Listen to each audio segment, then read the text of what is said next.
22 June 2026, 8 জ্যৈষ্ঠ 1433 সোমবার। সংস্কৃতি বিষয়ক মন্ত্রণালয়ের সহযোগিতায় বাংলা একাডেমি আজ দিনব্যাপী কথা সাহিত্যিক মানিক বন্দ্যোপাধ্যায়, কবি রফিক আজাদ এবং কবি চন্দ্রাবতী স্মরণে সেমিনারের আয়োজন করেছে। এই আয়োজনে একাডেমির পক্ষ থেকে আপনাদের জানাই সাদর আমন্ত্রণ। সুধীমণ্ডলী, প্রথমেই সেমিনার সিরিজ 2025-26-এর সূচনা পর্ব।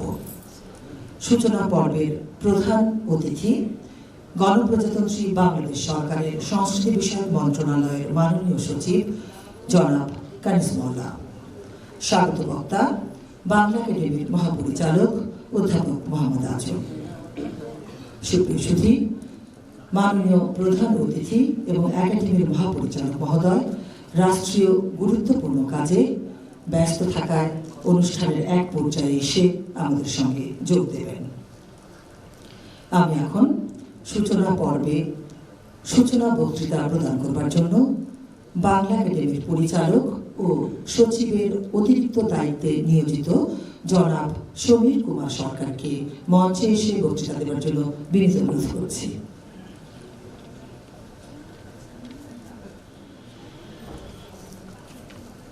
সংস্কৃতি বিষয়ক মন্ত্রণালয়ের পৃষ্ঠপোষকতায় বাংলা একাডেমির আয়োজনে আজকের এই সেমিনার সিরিজে উপস্থিত সবাইকে স্বাগত জানাচ্ছি।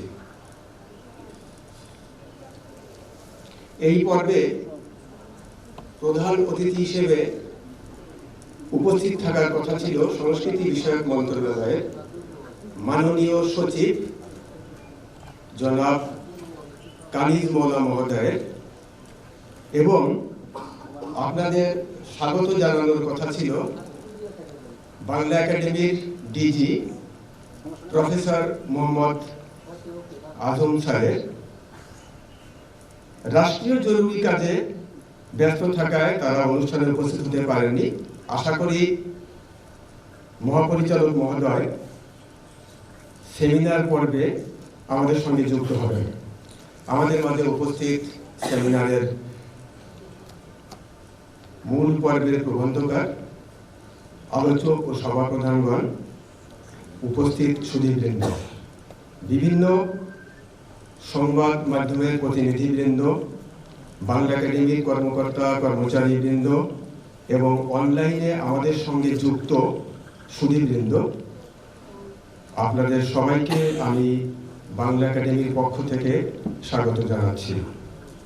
যাদের সৃজনশীল চিন্তা ও কর্মে আমাদের সমাজ সংস্কৃতি, শিক্ষা, সাহিত্য ও মননের জগৎ সমৃদ্ধ হয়েছে, কিংবদন্তি তুল্য সেসব মনীষীদের স্মরণ করা, তাদের প্রতি শ্রদ্ধা নিবেদন করা, তাদের জীবন ও কর্ম বর্তমান প্রজন্মের সামনে তুলে ধরা আমাদের দায়িত্ব।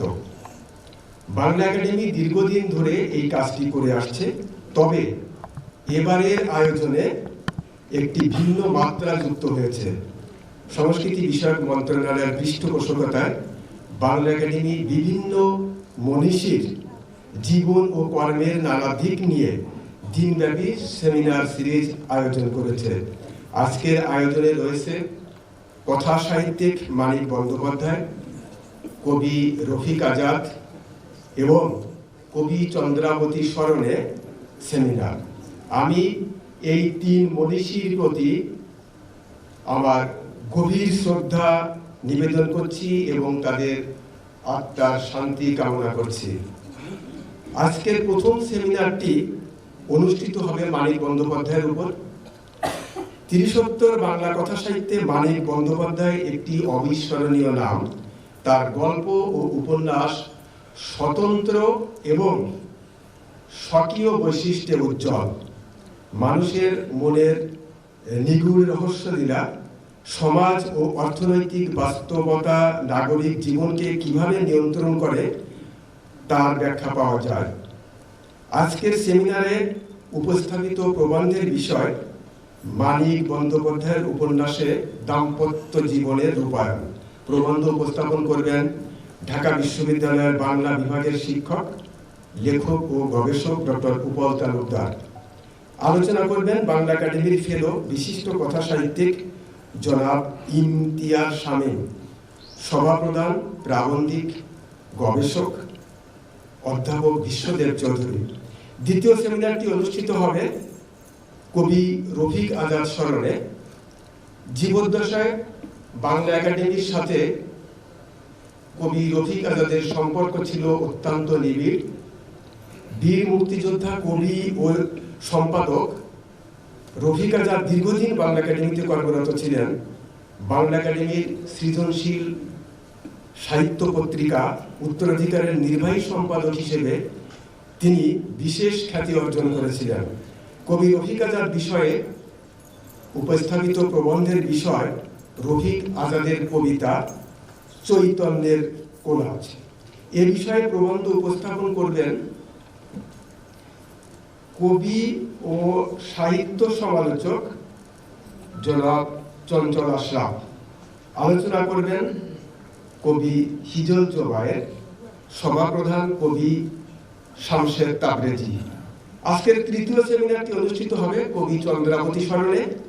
চন্দ্রাবতী বাংলা কবিতার ইতিহাসে এক অনন্য নাম। বাঙালি নারী সাহিত্য চর্চায় সুদূর অতীতকাল থেকে কতটা নিমগ্ন ছিল চন্দ্রাবতীর উত্থান ও বিকাশ তার প্রমাণ। প্রতিকূল পরিবেশ ও প্রতিবেশ অগ্রাহ্য করে বাংলার ভাটি অঞ্চলে নীরবে নিভৃতে তিনি কাব্যচর্চা করে গেছেন। কবি চন্দ্রাবতীর ওপর প্রবন্ধ উপস্থাপন করবেন লেখক, গবেষক ও অধ্যাপক সুস্মিতা চক্রবর্তী। প্রবন্ধের বিষয় চন্দ্রাবতীর গীতিকার রমণীয় শৈলিতা আর নারী অস্তিত্বের শ্বাস। আলোচনা করবেন চলচ্চিত্র নির্মাতা এন রাশেদ চৌধুরী। সভাপ্রধান গবেষক ও নির্মাতা অধ্যাপক ডক্টর ইউসুফ হাসান অর্ক। আমাদের সাহিত্যের উৎসমুখের সামগ্রিকতা অনুধাবনে চন্দ্রাবতীর সাহিত্যকর্ম নিয়ে এ ধরনের সেমিনারের আয়োজন সহ বিস্তৃত পরিসরে গবেষণা হতে পারে। আজকে সকল আয়োজনে আমি বাংলা একাডেমির পক্ষ থেকে আবারও আপনাদেরকে স্বাগত জানাচ্ছি। ধন্যবাদ ও কৃতজ্ঞতা জানাচ্ছি সেমিনারের প্রবন্ধকার, আলোচক ও সভাপ্রধান সহ আপনাদের সকলকে ধন্যবাদ। সমবেত সুধী, শুরু করছি মানিক বন্দ্যোপাধ্যায় স্মরণে সেমিনার। এই সেমিনারে সভাপতিত্ব করবেন প্রাবন্ধিক ও গবেষক অধ্যাপক বিশ্বদেব চৌধুরী। প্রবন্ধ উপস্থাপন করবেন লেখক ও গবেষক ডক্টর উপল তালুকদার। আলোচনা করবেন কথা সাহিত্যিক ইমতিয়াজ শামীম। আমি এখন অনুষ্ঠানের মাননীয় সভাপ্রধান, প্রবন্ধকার ও আলোচককে মঞ্চে এসে আসন গ্রহণের জন্য সবিনয় অনুরোধ জানাচ্ছি। প্রবন্ধ উপস্থাপন করবেন লেখক ও গবেষক ডক্টর উপল তালুকদার।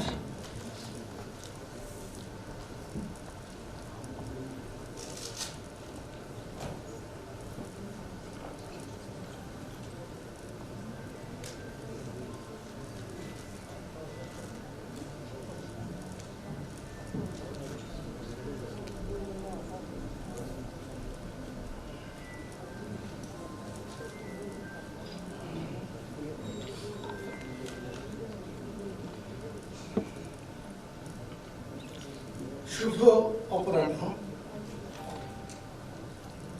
আমি আমার প্রবন্ধ পাঠ করতে যাচ্ছি। মঞ্চে উপবিষ্ট আছেন সভাপ্রধান হিসেবে আমার সরাসরি শিক্ষক অধ্যাপক ডক্টর বিশ্বদেব চৌধুরী এবং আমার প্রবন্ধের উপর আলোচনা করবার জন্য মঞ্চে আছেন বিখ্যাত কথা সাহিত্যিক ইমতিয়াজ শামীম। আমি তাদেরকে ধন্যবাদ জানাই এবং এই সেশনে যারা আপনারা আমাদের এই আলোচনা শুনবেন তাদের সবাইকে শুভেচ্ছা জানিয়ে আমার বক্তব্য শুরু করছি। পড়বার আগে একটু কথা আনঅফিশিয়ালি বলে নেওয়া ভালো। এই প্রবন্ধটি যখন লেখার পরিকল্পনা করা হয় তখন মোহাম্মদ আজম আমাকে বলেছিলেন 1 ঘন্টার মতো করে লিখতে। তো আমি একটু বড় হয়ে গিয়েছিল, এখন বলা হচ্ছে 30 মিনিটের জন্য। তো আমি খুব সংক্ষেপে পড়ব, খুবই সংক্ষেপে, অনেক অংশে আমাকে ছেড়ে দিতে হবে। এটা আপনাদেরকে একটু মনে করিয়ে দিই।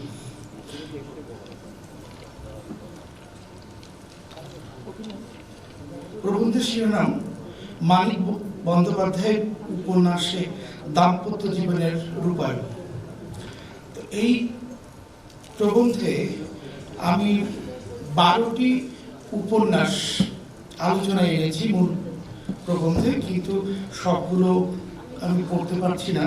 আমি মানিকের বিভিন্ন পর্যায়ের 5টি বা 6টি উপন্যাস বিশ্লেষণ করে দেখাবো যে তিনি দাম্পত্য সম্পর্ককে কিভাবে রূপদান করেছেন তার লেখায়। বাংলা সাহিত্যে মানিক বন্দ্যোপাধ্যায়ের আবির্ভাব চমকপ্রদ। এই চমকের পেছনে যেসব কার্যকারণ অন্তর্নিহিত, তার ভেতরে সাহিত্যে বাস্তবতা আসে না কেন, মানিকের এই জিজ্ঞাসা এবং নিজ সাহিত্যকর্মে ভাবালুতার আবরণ ছিঁড়ে ছিঁড়ে জীবনের কঠোর নগ্ন বাস্তব রূপ রূপায়ণে তাঁর বৈপ্লবিক শিল্প প্রয়াস প্রধান। 30-40-এর অস্থিরতার দশকে তিনি কলম হাতে নেমেছিলেন সামন্ত আধা সামন্ততন্ত্রে ঘেরা ও ঔপনিবেশিক কলুষতায় ভরা জনজীবনের প্রকৃত চেহারাটা কেমন সেটাই সঠিকভাবে দেখাতে। সাহিত্য সমাজের দর্পণ বলে মানিক সৃষ্ট চরিত্রে আমাদেরই রুগ্নতার প্রতিচ্ছবি মেলে। কল্লোলের কুলবর্ধন বলে তাঁকে অভিহিত করা হলেও প্রকৃত বিবেচনায় তিনি কল্লোলের সর্বশেষ বিলম্বিত ও পরিপক্ক ফল। আমি একটু ছেড়ে যাচ্ছি। মানিকের চরিত্রকে কোনো বিমুক্ত নারী স্বাধীনতার ধারণা নিয়ে আবির্ভূত হতে দেখি না। তবে লেখকের ফ্রয়েড চর্চার এবং মার্ক্সীয় জীবন বিখ্যাত প্রতিফলন তার সৃষ্ট চরিত্রের উপর লক্ষ্য করি। সর্বপ্রকার ভাবালুতা মুক্ত ছিলেন বলে মানিক বন্দ্যোপাধ্যায়ের উপন্যাসে দাম্পত্য জীবন তিক্ততায় পরিপূর্ণ রূপেই রূপায়িত। দাম্পত্য সম্পর্ক চিত্রণে তাকে নির্মোহ বললে কম বলা হয়, তিনি একেবারে নিষ্ঠুর। দাম্পত্য জীবন সম্পর্কে ঔপন্যাসিকের দৃষ্টিভঙ্গি কি এবং কেমন সেটি বুঝবার প্রয়াসে প্রসঙ্গ সংশ্লিষ্ট মানিকের 12টি উপন্যাস বর্তমান প্রবন্ধে আমরা আলোচনা করব। শুধু আমি কিন্তু আগেই বলেছি পরিকল্পনা পর্যায়ে যে আমি 12টি উপন্যাস আলোচনা করতে পারবো না। আমি হয়তো 5টি তাও ছেড়ে ছেড়ে বলতে হবে। আমি জননী ছেড়ে গেলাম। জননীতে একটি ব্যাপার আছে, আমরা বাংলা উপন্যাসে যে জননী বন্দনার মানে নারীর যে জননী রূপ হিসেবে তাকে বন্দনা করা আমাদের বাংলা সাহিত্যের শুরু থেকে আছে। মানিক কিন্তু এটি ভেঙে দিয়েছেন। আমরা অনেকে এরকম ভাবতে অভ্যস্ত যে জননী সম্ভবত মানিক বন্দ্যোপাধ্যায় তার যে নিজস্ব স্বাদ, সেই স্বাদটি বোধহয় সেখানে পাওয়া যায় না, কারণ উপন্যাসের নামকরণই জননী। তো ব্যাপারটি সেরকম না। এখানে আমরা যদি দেখিয়েছিলাম, বলতে পারছি না, একটু করে বলি যে আমি দেখিয়েছি যে জননী হিসেবে নয়, নারী হিসেবে, আরো স্পষ্ট করে বলতে গেলে প্রণয়িনী হিসেবেই জীবনকে পান করতে চেয়েছিল শ্যামা। উপন্যাসের আভ্যন্তর সাক্ষ্য কিন্তু দিচ্ছে যে এখানে মা হিসেবে শ্যামা কিন্তু সুখী না। শীতলের সঙ্গে তার দাম্পত্য জীবন তিক্ততায় পরিপূর্ণ। আবহমান কাল থেকেই বাংলা সাহিত্য জননী বন্দনের মুখর ও উচ্ছ্বসিত। উপন্যাস চর্চার একদম শুরুতেই মানিক সেই ভাবালুতা থেকে বেরিয়ে আসতে সমর্থ হয়েছেন। এরপর আমি দিবারাত্রি কাব্য নিয়ে আলোচনা করব। এটা আমি একটু পুরোটাই করতে চাই। দিবারাত্রি কাব্য মানিক বন্দ্যোপাধ্যায়ের এই অর্থে প্রথম উপন্যাস যেখানে মানিক স্বমহিমায় প্রতিষ্ঠিত। কবুল করছি জননীতে শ্যামা চরিত্র নির্মিতিতে শ্যামাকে ট্র্যাডিশনাল জননী হিসেবে নির্মাণ না করে মানিক তাকে একজন সংক্ষুব্ধ স্ত্রী তথা অসুখী নারী হিসেবে নির্মাণের প্রয়াসে থেকেছেন। তবু সামগ্রিক বিবেচনায় জননীতে মানিকীয় আস্বাদ ততটা মেলে না দিবরাত্রির কাব্যে যেটা আমরা পেয়ে থাকি। দিবরাত্রির কাব্যে দম্পতির সংখ্যা ৩। আমরা যদি আনন্দকে এর মধ্যে না অন্তর্ভুক্ত করি, আনন্দের কথা কেন বলছি, যে উপন্যাসের শেষ দিকে আমরা আনন্দের মা মালতীকে বলতে শুনি তাদের বিয়েটা ঠিক করে দিয়েছিল, কিন্তু বিয়েটা হয়নি। তার আগেই আমরা মালতীকে রাতের অন্ধকারে চলে যেতে দেখি। তার বাবা অনাথ তার আগে গিয়েছিল। তাকে বাদ দিলে 3টি দম্পতি। হেরম্ব ইংরেজি সাহিত্যের অধ্যাপক, নিজেকে প্রকাশ করবার অসাধারণ এক ভাষা শক্তি হেরম্বের আয়ত্তে, কিন্তু কথায় চিহ্নে ভেজানোর এই প্রয়াস বেশি দূর আগায় না। নারী যখন ভালোবাসার আবিষ্কারে দেহের আস্বাদ পেতে চায়, তখন হেরম্ব বিচিত্র ছলছুতোয় পিছু হটে। হেরম্ব আপাতমস্তক বিকারগ্রস্ত চরিত্র। তার স্ত্রী উমা গলায় দড়ি দিয়ে আত্মহত্যা করেছে। সাবেক প্রেমিকা সুপ্রিয়াকে হেরম্ব বলে, আমার মতো লোকের বউয়েরাই গলায় দড়ি দেয় সুপ্রিয়া, আমি হলাম জগতের সেরা পাষণ্ড। এটি মানিক বলছেন তার বইতে সংলাপ হিসেবে, হেরম্বের সংলাপ হিসেবে। আক্ষরিক অর্থে সে খুনি নয়, কিন্তু এক হিসেবে সেই হত্যা করেছে উমাকে। সে তার নিষ্ক্রিয়তা ও শীতলতা। হেরম্ব জড়ায়, কিন্তু সম্পর্ক স্থাপন করতে পারে না। সুবীর রায় চৌধুরীর নিরীক্ষণ উদ্ধৃতি শুরু। মানিক বন্দ্যোপাধ্যায়ের রচনায় প্রথমেই যেটি চোখে পড়ে তা হলো মেয়েরা বেশি আত্মহত্যা প্রবণ। দিবরাত্রির কাব্য উপন্যাসে হেরম্বের স্ত্রী এবং হেরম্বের স্ত্রী উমা এবং হেরম্বের প্রেমিকা আনন্দকে আত্মহত্যা দেখি। উমা তো আত্মহত্যা করে বাঁচল, হেরম্বের কি হলো? উমা, সুপ্রিয়া, মালতী এবং আনন্দ কাউকেই সে সুখী করতে পারেনি, সুখে থাকতেও দেয়নি, নিজেও সুখী হয়নি।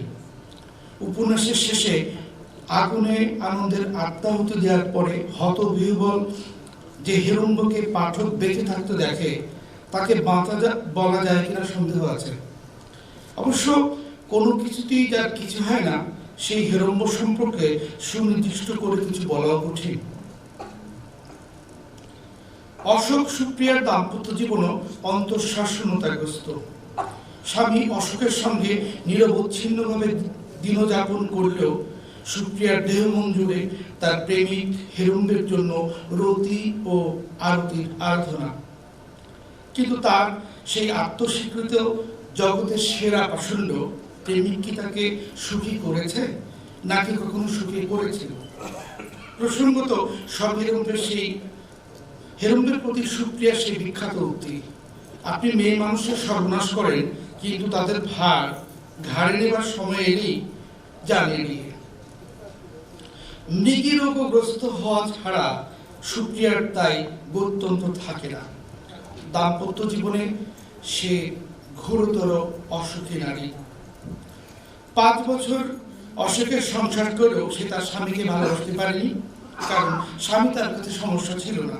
হেরম্বই তার স্বামীকে শিখণ্ডীর মতো দাঁড় করিয়ে সুপ্রিয়ার সঙ্গে লড়াই করেছে। অশোক তার স্ত্রী সুপ্রিয়াকে ছাদ থেকে ফেলে হত্যা করতে চেয়েছিল। বিয়ের 5 বছর পরে স্ত্রীর প্রেমিক হেরম্বের বেড়াতে আসাকে অশোক ভালোভাবে নেয়নি। নিজ গৃহে রাত দুপুরে স্ত্রীর সঙ্গে পরপুরুষের ঘনিষ্ঠতা অশোককে কেবল ঈর্ষাবিদ্ধই করে না, সংক্ষুব্ধ ও উত্তেজিত করে। হেরম্বকে চেঁচিয়ে রাস্কেল বলে তাকে গালি দিতেও আমরা দেখি। আমি অনেক অংশ সংক্ষিপ্ত করছি ভেতর থেকেই। এবার আমরা অনাথ মালতী এই দম্পতির দিকে একটু দৃষ্টিপাত করি। অনাথ মালতী দম্পতিও সুখী নয়। সুখী হতে চেয়েছিল বলেই মাস্টারমশাই অনাথ মালতীকে নিয়ে পালিয়ে সংসার পেতেছিল, কিন্তু সুখী হতে পারেনি। স্ত্রীর সঙ্গে যাতে তার কথা বলতে না হয় সেই উসিলায় একদিকে অনাথ দিনরাত যোগাসনে বসে থাকে, আর অন্যদিকে মালতী দাম্পত্য দহন ভুলে থাকার অভিপ্রায়ে একাকী বসে মদ্যপান করে। তো আমি আরো ছেড়ে যাই। দিবারাত্রির কাব্যে বিধৃত দাম্পত্য জীবন দগদগে ঘায়ের মতো বিভৎস। হেরম্বের লাম্পট্য, বহুনিষ্ঠতা এবং দায়িত্ব জ্ঞান শূন্যতার সুবাদে তার স্ত্রী উমা গলায় ফাঁস নিয়ে মরেছে। অশোক সুপ্রিয়ার জীবনকে উন্মূলিত করেছে, অনাথ মালতীর গৃহত্যাগকে ত্বরান্বিত করেছে, আনন্দের জীবন বিনষ্টির কারণ হয়ে দাঁড়িয়েছে। এই উপন্যাসে যে তিন দম্পতিকে আমরা দেখি, তাদের মধ্যে অশোক সুপ্রিয়া নিঃসন্তান, অনাথ মালতীর একমাত্র সন্তান আনন্দ আত্মহত্যা করেছে, হেরম্ব উমা দম্পতির 2 বছরের একটি কন্যা শিশু আছে। মাতৃহীন কন্যা শিশুটিকে কার আশ্রয়ে রেখে এসে হেরম্ব তার সাবেক প্রেমিকাদের গৃহে গৃহে গ্রীষ্মের ছুটি কাটিয়ে বেড়াচ্ছে, উপন্যাসে তার সংবাদ মেলে না। স্বামী হিসেবে হেরম্ব একনিষ্ঠ নয়, প্রেমিক হিসেবে হেরম্ব দায়হীন, আর পিতা হিসেবে হেরম্ব কর্তব্যশূন্য নিষ্ঠুর। মালতীর সঙ্গে কথোপকথনের এক পর্যায়ে সন্তানাদির বৃত্তান্ত দিতে গিয়ে পাষণ্ড হেরম্বকে বলতে শুনি, একটা মেয়ে আছে 2 বছরের, আছে বলছি এই জন্য যে 15 দিন আগে দেখে এসেছি, এর মধ্যে মরে গিয়ে থাকতে নেই। এবার পুতুল নাচের ইতিকথা থেকে আলোচনা করব। এটিও আমার পুরোটাই পড়ার দরকার ছিল, কিন্তু আমি এই পর্যায়ে এখানে এসে দাঁড়িয়ে আমি সিদ্ধান্ত বদলালাম। এখানে কিন্তু 6 জোড়া দম্পতির কথা আছে। কারা কারা সেটি আপনারা জানেন, তবু আপনাদেরকে একটু মনে করিয়ে দিই। পরাণ কুসুম, কুমুদমতি, নন্দলাল বিন্দু, জয়া বনবিহারী, সেনদিদি যামিনী কবিরাজ এবং যাদব পণ্ডিত ও পাগল দিদি। তো আমি এখানে সবারটা আমি পড়তে চাই না, আমি কুমুদমতির কথা পড়তে চাই না, কারণ কুমুদমতির উপাখ্যান পুতুল নাচের ইতিকথায় মালিক নিজেই বলেছেন তিনি সম্পন্ন করেননি, তিনি পরে লিখবেন অথবা অন্য গ্রন্থে লিখবেন। অর্থাৎ কুমুদ এবং মতির দাম্পত্য জীবন সম্পর্কে আমরা আগে থেকে অন্তত এই উপন্যাস পড়ে কোনো সিদ্ধান্তে না যাওয়াটা ভালো হবে। তা আমি এখানে 2টি দম্পতির কথা বলতে চাই, বিশেষ করে পরাণ কুসুমের এই দম্পতিটির। আর আমি একটু ভিন্ন জায়গার দৃষ্টি আমি আপনাদের ফেলতে চাই। আপনারা যদিও জানেন, তারপরে মনে করিয়ে দিই, আমাদের আপাতত ভাবে মনে হয় যে যাদব পণ্ডিত এবং পাগল দিদি এই দম্পতিকে আমরা তো সুখে শান্তি দেখলাম যতদিন তারা বেঁচে ছিল। আত্মহত্যা করবার, আমরা আত্মহত্যাই বলছি, আফিম পান করে, আফিম সেবন করে আত্মহত্যার আগ পর্যন্ত। পরাণ ও কুসুম যে দাম্পত্য জীবনে সুখী নয়, আরো স্পষ্ট করে বললে জৈব জীবনে কুসুম পরিতৃপ্ত নয়। পরাণ তার গোপন অক্ষমতার পীড়নে সদা সর্বদা নিম্নকণ্ঠ ও গ্লানিগ্রস্ত। সতর্কভাবে উপন্যাসটি পাঠ করলে পাঠক তা আবিষ্কার করতে সমর্থ হবেন। পরাণ কুসুমের কথোপকথন উপন্যাসের দুর্লভ। এটা আমি আলাদাভাবে বলি, এটি আমি তো ছাত্র জীবনে পড়েছি, বহুবার পড়িয়েছি, পড়াচ্ছি, এখনো পড়াচ্ছি, কিন্তু এই বিষয়টি আমি খুব খেয়াল করে আগে দেখিনি। কেন এই প্রবন্ধটা লিখতে গিয়ে আমি দেখলাম যে তারা সরাসরি কথা বলছে মাত্র একবার, আর 2বার বা 3বার আভাসী ইঙ্গিতে কথা মানিক ব্রডকাস্ট করেন তাদের কথা। একটু দেখাচ্ছি, 2-4 বার তাদের মধ্যে কথা হতে দেখি।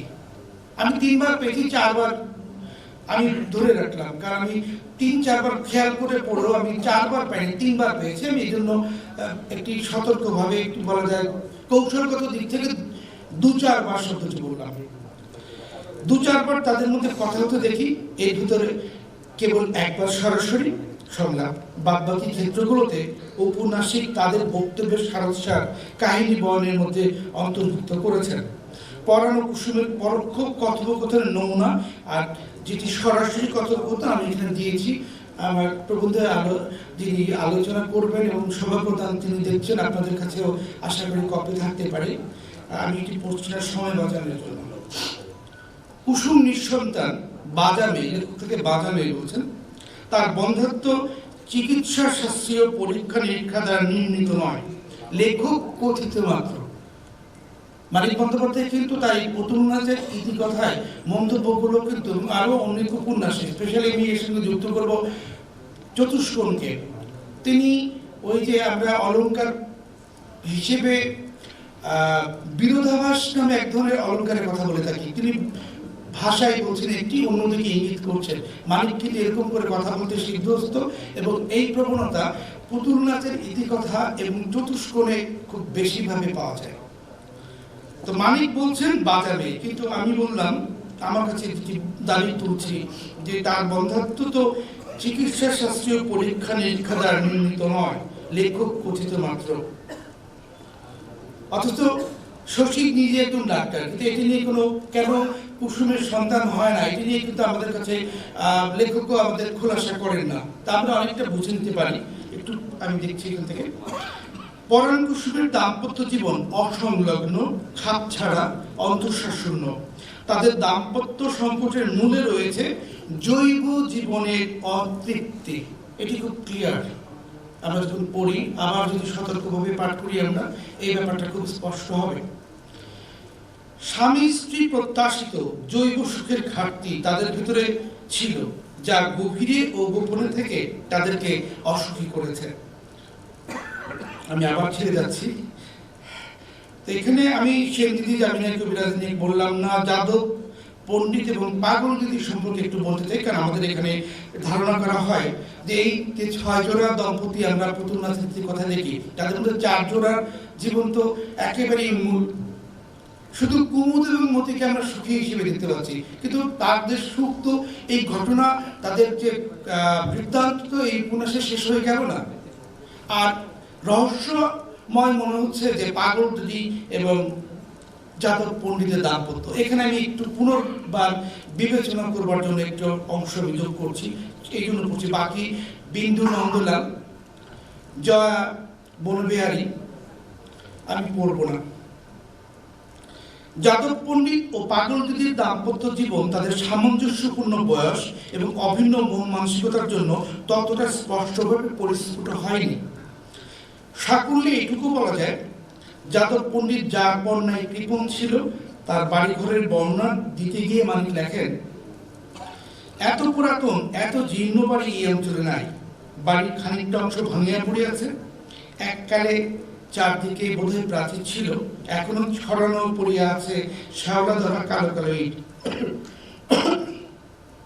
যাদব বাস না করিলে বাড়িটা অনেকদিন আগে ভূতের বাড়ি বলিয়া খ্যাতি লাভ করিত। এটি আমরা মানিকের টেক্সট হিসেবে আমরা দেখি। কিন্তু ওই যে যদি আসে যে আমৃত্যু এমন বাড়িতে যার বসবাস, তার মৃত্যুর পর দেখা গেল পণ্ডিত বাবু 12-13 হাজার টাকা নগদ, এই সময় 12-13 হাজার টাকা 1936 সালের সমসাময়িক এই উপন্যাস প্রকাশিত হয় 1934 সালে। 12-13 হাজার টাকার কোম্পানির কাগজ সহ জমি জমা, বাড়ি ঘর, হাসপাতাল প্রতিষ্ঠার জন্য দান করে গেছে। তখন পাঠকের মনে এই প্রশ্নের উদ্রেক ঘটা স্বাভাবিক। এই অপরিমেয় কৃপণতা আপাত দৃষ্টিতে মধুর বলে প্রতীয়মান হওয়া যাদব পণ্ডিত পাগল দিদির দাম্পত্য জীবনের স্বাদে কি কোনো রকম তৃপ্তাই সঞ্চার করেনি? মানুষ সেদিকে ফোকাস অ্যাডজাস্ট করেনি, তিনি অন্যদিকে বলেছেন। মানে কি এটা সব, তিনি সব কথা বলবেন না। রবীন্দ্রনাথের গানের মতো ওই যে সেই কথাটা, অনেক কথা যাও যে বলে কোনো কথা না বলি, তোমার ভাষা বোঝার আশা দিয়েছি জলাঞ্জলি। মানে কি পড়াও একটু কঠিন বিষয়। মানে আমরা প্রচলিত যে বয়ন করা দেখি বাংলা উপন্যাসে, তা থেকে মানিক কিন্তু ভিন্নভাবে তিনি যা বলেন তার সাথে বোঝান বেশি। আমি অহিংসা আলোচনা করবো না, কিন্তু অহিংসার মাধবীলতা, এই নায়িকাকে নিয়ে তো অনেক রকমের খারাপ কথা, শৈলিনী এবং আরো অনেক অনেক কথা আছে, কিন্তু সে আসলে শৈলিনী কিনা আমার প্রথম দেখাবার চেষ্টা করেছিলাম। মানিক যেখানে বলেন না ওখানে আসলে তিনি বেশি বলেন, আর যেগুলো বলেন তার কথা পুরোপুরি নিতে হবে না, নানা দিক চোখ কান খোলা রেখে তার বক্তব্যকে নেওয়া উচিত। আমি আর বলছি না এখান থেকে, আর যে এই যে 6 জোড়া দম্পতির যে জীবন যাপন, আমি 2 জোড়া পড়লাম। পদ্মা নদীর মাঝি, এখানে আমরা 2 জোড়া দম্পতি আর 1 জোড়া দম্পতি আভাসিত হচ্ছে, সেটাও খুব গুরুত্বপূর্ণ। কারণ এই প্রবন্ধে মোট 31 জোড়া দম্পতির যুগল জীবনযাপনের চিত্র বিশ্লেষণ করবার চেষ্টা করেছে, এবং তাদের ভেতরে একটি পরিসংখ্যান আপনাদেরকে মাঝখানে দিয়ে রাখি, যে এই যে কুমুদ এবং মতিকে কেবল সুখে দেখি, একমাত্র মানিকের একেবারে শেষ পর্যন্ত তার উপন্যাস যে মাসুল তার জীবদ্দশায় প্রকাশিত, সেই পর্যন্ত খুব খেয়াল করে বারবার আবার পড়েছি দাঁড়িয়ে দেখে। এই একমাত্র কুমুদ মতিকেই সুখী দেখা যায়, আর যাদব পণ্ডিত এবং পাগল দিকে আপাতভাবে সুখী মনে হচ্ছে। তারা যখন আফিম সেবন করে মারা যাচ্ছিল তখনও তাদেরকে সুখী মনে হচ্ছিল, কিন্তু লেখক তো যেদিকে দৃষ্টি আকর্ষণ করেননি সেদিকে আমি আপনাদেরকে একটু পুনর্বার ভেবে দেখতে বলি। বাকি যেগুলো যদি 2 বিয়োগ করে 31 থেকে 29 জোড়া দম্পতি সবাই ঘোরতর অসুখী, এবং তাদের এই যে দাম্পত্য জীবনের সংকটে এই মার্ক্সীয় পর্যায়ে তাদের মূলত মন মানসিকতার গঠন এবং জৈব চাহিদার যে ঘাটতিটা এই জন্য দায়ী। আর আমার কাছে মনে হয়েছে যে আবার শিক্ষক এখানে বসে আছেন, যিনি আমাকে পড়িয়েছেন উপন্যাস, তার সামনে কথাটি বলতে ভয় লাগছে, যে মানিক যখন মার্ক্সীয় পর্যায়ে গিয়ে উপন্যাস লিখতে শুরু করলেন, সেখানে আমরা দাম্পত্য দেখবো। আমরা শহরের পাশে কথা, দর্পণ, শোনার চেয়ে দামি, শুভাশুভ এবং আরো কয়েকটা উপন্যাস নিয়ে আলোচনা এনেছি, কিন্তু সেখানে আমার কাছে মনে হয় যে দাম্পত্য জীবনের সংকটের মূলে তখন অর্থনৈতিক এবং বিশেষ করে নীতিনৈতিকতা, সমাজতান্ত্রিক দৃষ্টিকোণ থেকে দেখার এক ধরনের যে সংকট, সেই সংকটটা আমার কাছে মনে হয় একটি বানিয়ে তোলা। আমরা বাংলা সিনেমা অনেক সময় দেখি নায়ক নায়িকার প্রথম সাক্ষাৎ হওয়ার সময় ধাক্কা খেয়ে পড়ে যাচ্ছে, এইরকম ভাবে আমার কাছে মনে হয় যে এটা হঠাৎ সংগঠিত, তাদের মধ্যে বিরোধটা দেখানো দরকার। তাই তো আমি এগুলো আমলে না আনতে পারতাম, কিন্তু যাতে আমি ওই অংশে আলোচনা করেছি কিনা সেই জন্য আমি প্রবন্ধ দিয়েছি। আমার আলোচক এটি পড়েছেন, সব প্রধানত পড়েছেন, তিনি আমাকে পড়িয়েছেন। তিনি ফার্স্ট ইয়ারে তিনি আমার শিক্ষক ছিলেন ঢাকা বিশ্ববিদ্যালয়ে। তো আমি এখানে দেখতে পাচ্ছি পদ্মা নদীর মাঝি উপন্যাসে কুবের ও মালা এবং কপিলা ও শ্যামাদাসের দাম্পত্য জীবনের বিশদ বিবরণ যেমন পাই, তেমনি ক্ষুদ্র পরিসরে হলেও বসি ও তার স্ত্রীর সংকট সংবাদ মেলে। এই যে এটা খুব অল্প করে বলেছেন, বসি তার বয়স্ক, তার অনেক বয়স, ময়নাদ্বীপে যাওয়ার সময় থেকে অল্প বয়সী একটি মেয়েকে বিয়ে দেওয়া হচ্ছিল। ওই মেয়েটি এনায় যার স্ত্রী আছে তার সঙ্গে কি ঘটনা ঘটেছিল আপনাদের মনে আছে, সেটি পরে আসছে। তো দরিদ্র জেলে কুবের ও তার পঙ্গু স্ত্রী মালার জীবন মোটের উপর নিস্তরঙ্গই। অন্তত কাহিনী পরিক্রমায় কপিলার যতক্ষণ পর্যন্ত আবির্ভাব না ঘটে। পদ্মাপাড়ায় ঘিঞ্জি জেলে পল্লী কেতুপুরে 4 সন্তানের জনক জননী কুবের ও মালার জীবনে দাম্পত্য কলহ এবং মিল মহব্বত 2 নিত্য নৈমিত্তিক। কুবেরের শাশুড়িকে তাই বলতে শুনি, মালার লেগে ভাবুন কেড়ে সোনার জামাই তুমি, মাইয়া খোড়া মাইয়ারে আমার মাথায় করে তুলিস। দাম্পত্য জীবনে কুবের মালার কলহের কারণ একটি, কেতুপুরের জমিদার মেজকর্তা অনন্ত তালুকদারের রাত বিরেতে জেলে পাড়ায় আগমনের সঙ্গে মালাকে জড়িয়ে নানা কথার রটনা।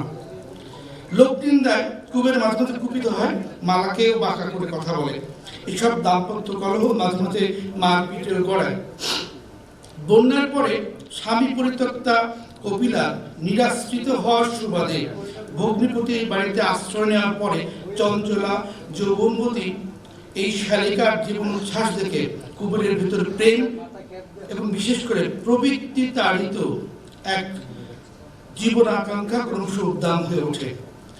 পঙ্গুমালা সব দেখে, শোনে, বোঝে, পীড়ন অনুভব করে, কিন্তু কিছু বলতে পারে না। তো আমি এখানে আমার ছেড়ে দিচ্ছি অনেকখানি। আমি কপিলা এবং শ্যামাদাসকে একটু দেখি। ছেড়ে যাচ্ছে। কপিলা ও শ্যামাদাস দম্পতির জীবন নিতান্ত নিষ্প্রাণ ও গতানুগতিক প্রাত্যহিকতায় আকীর্ণ।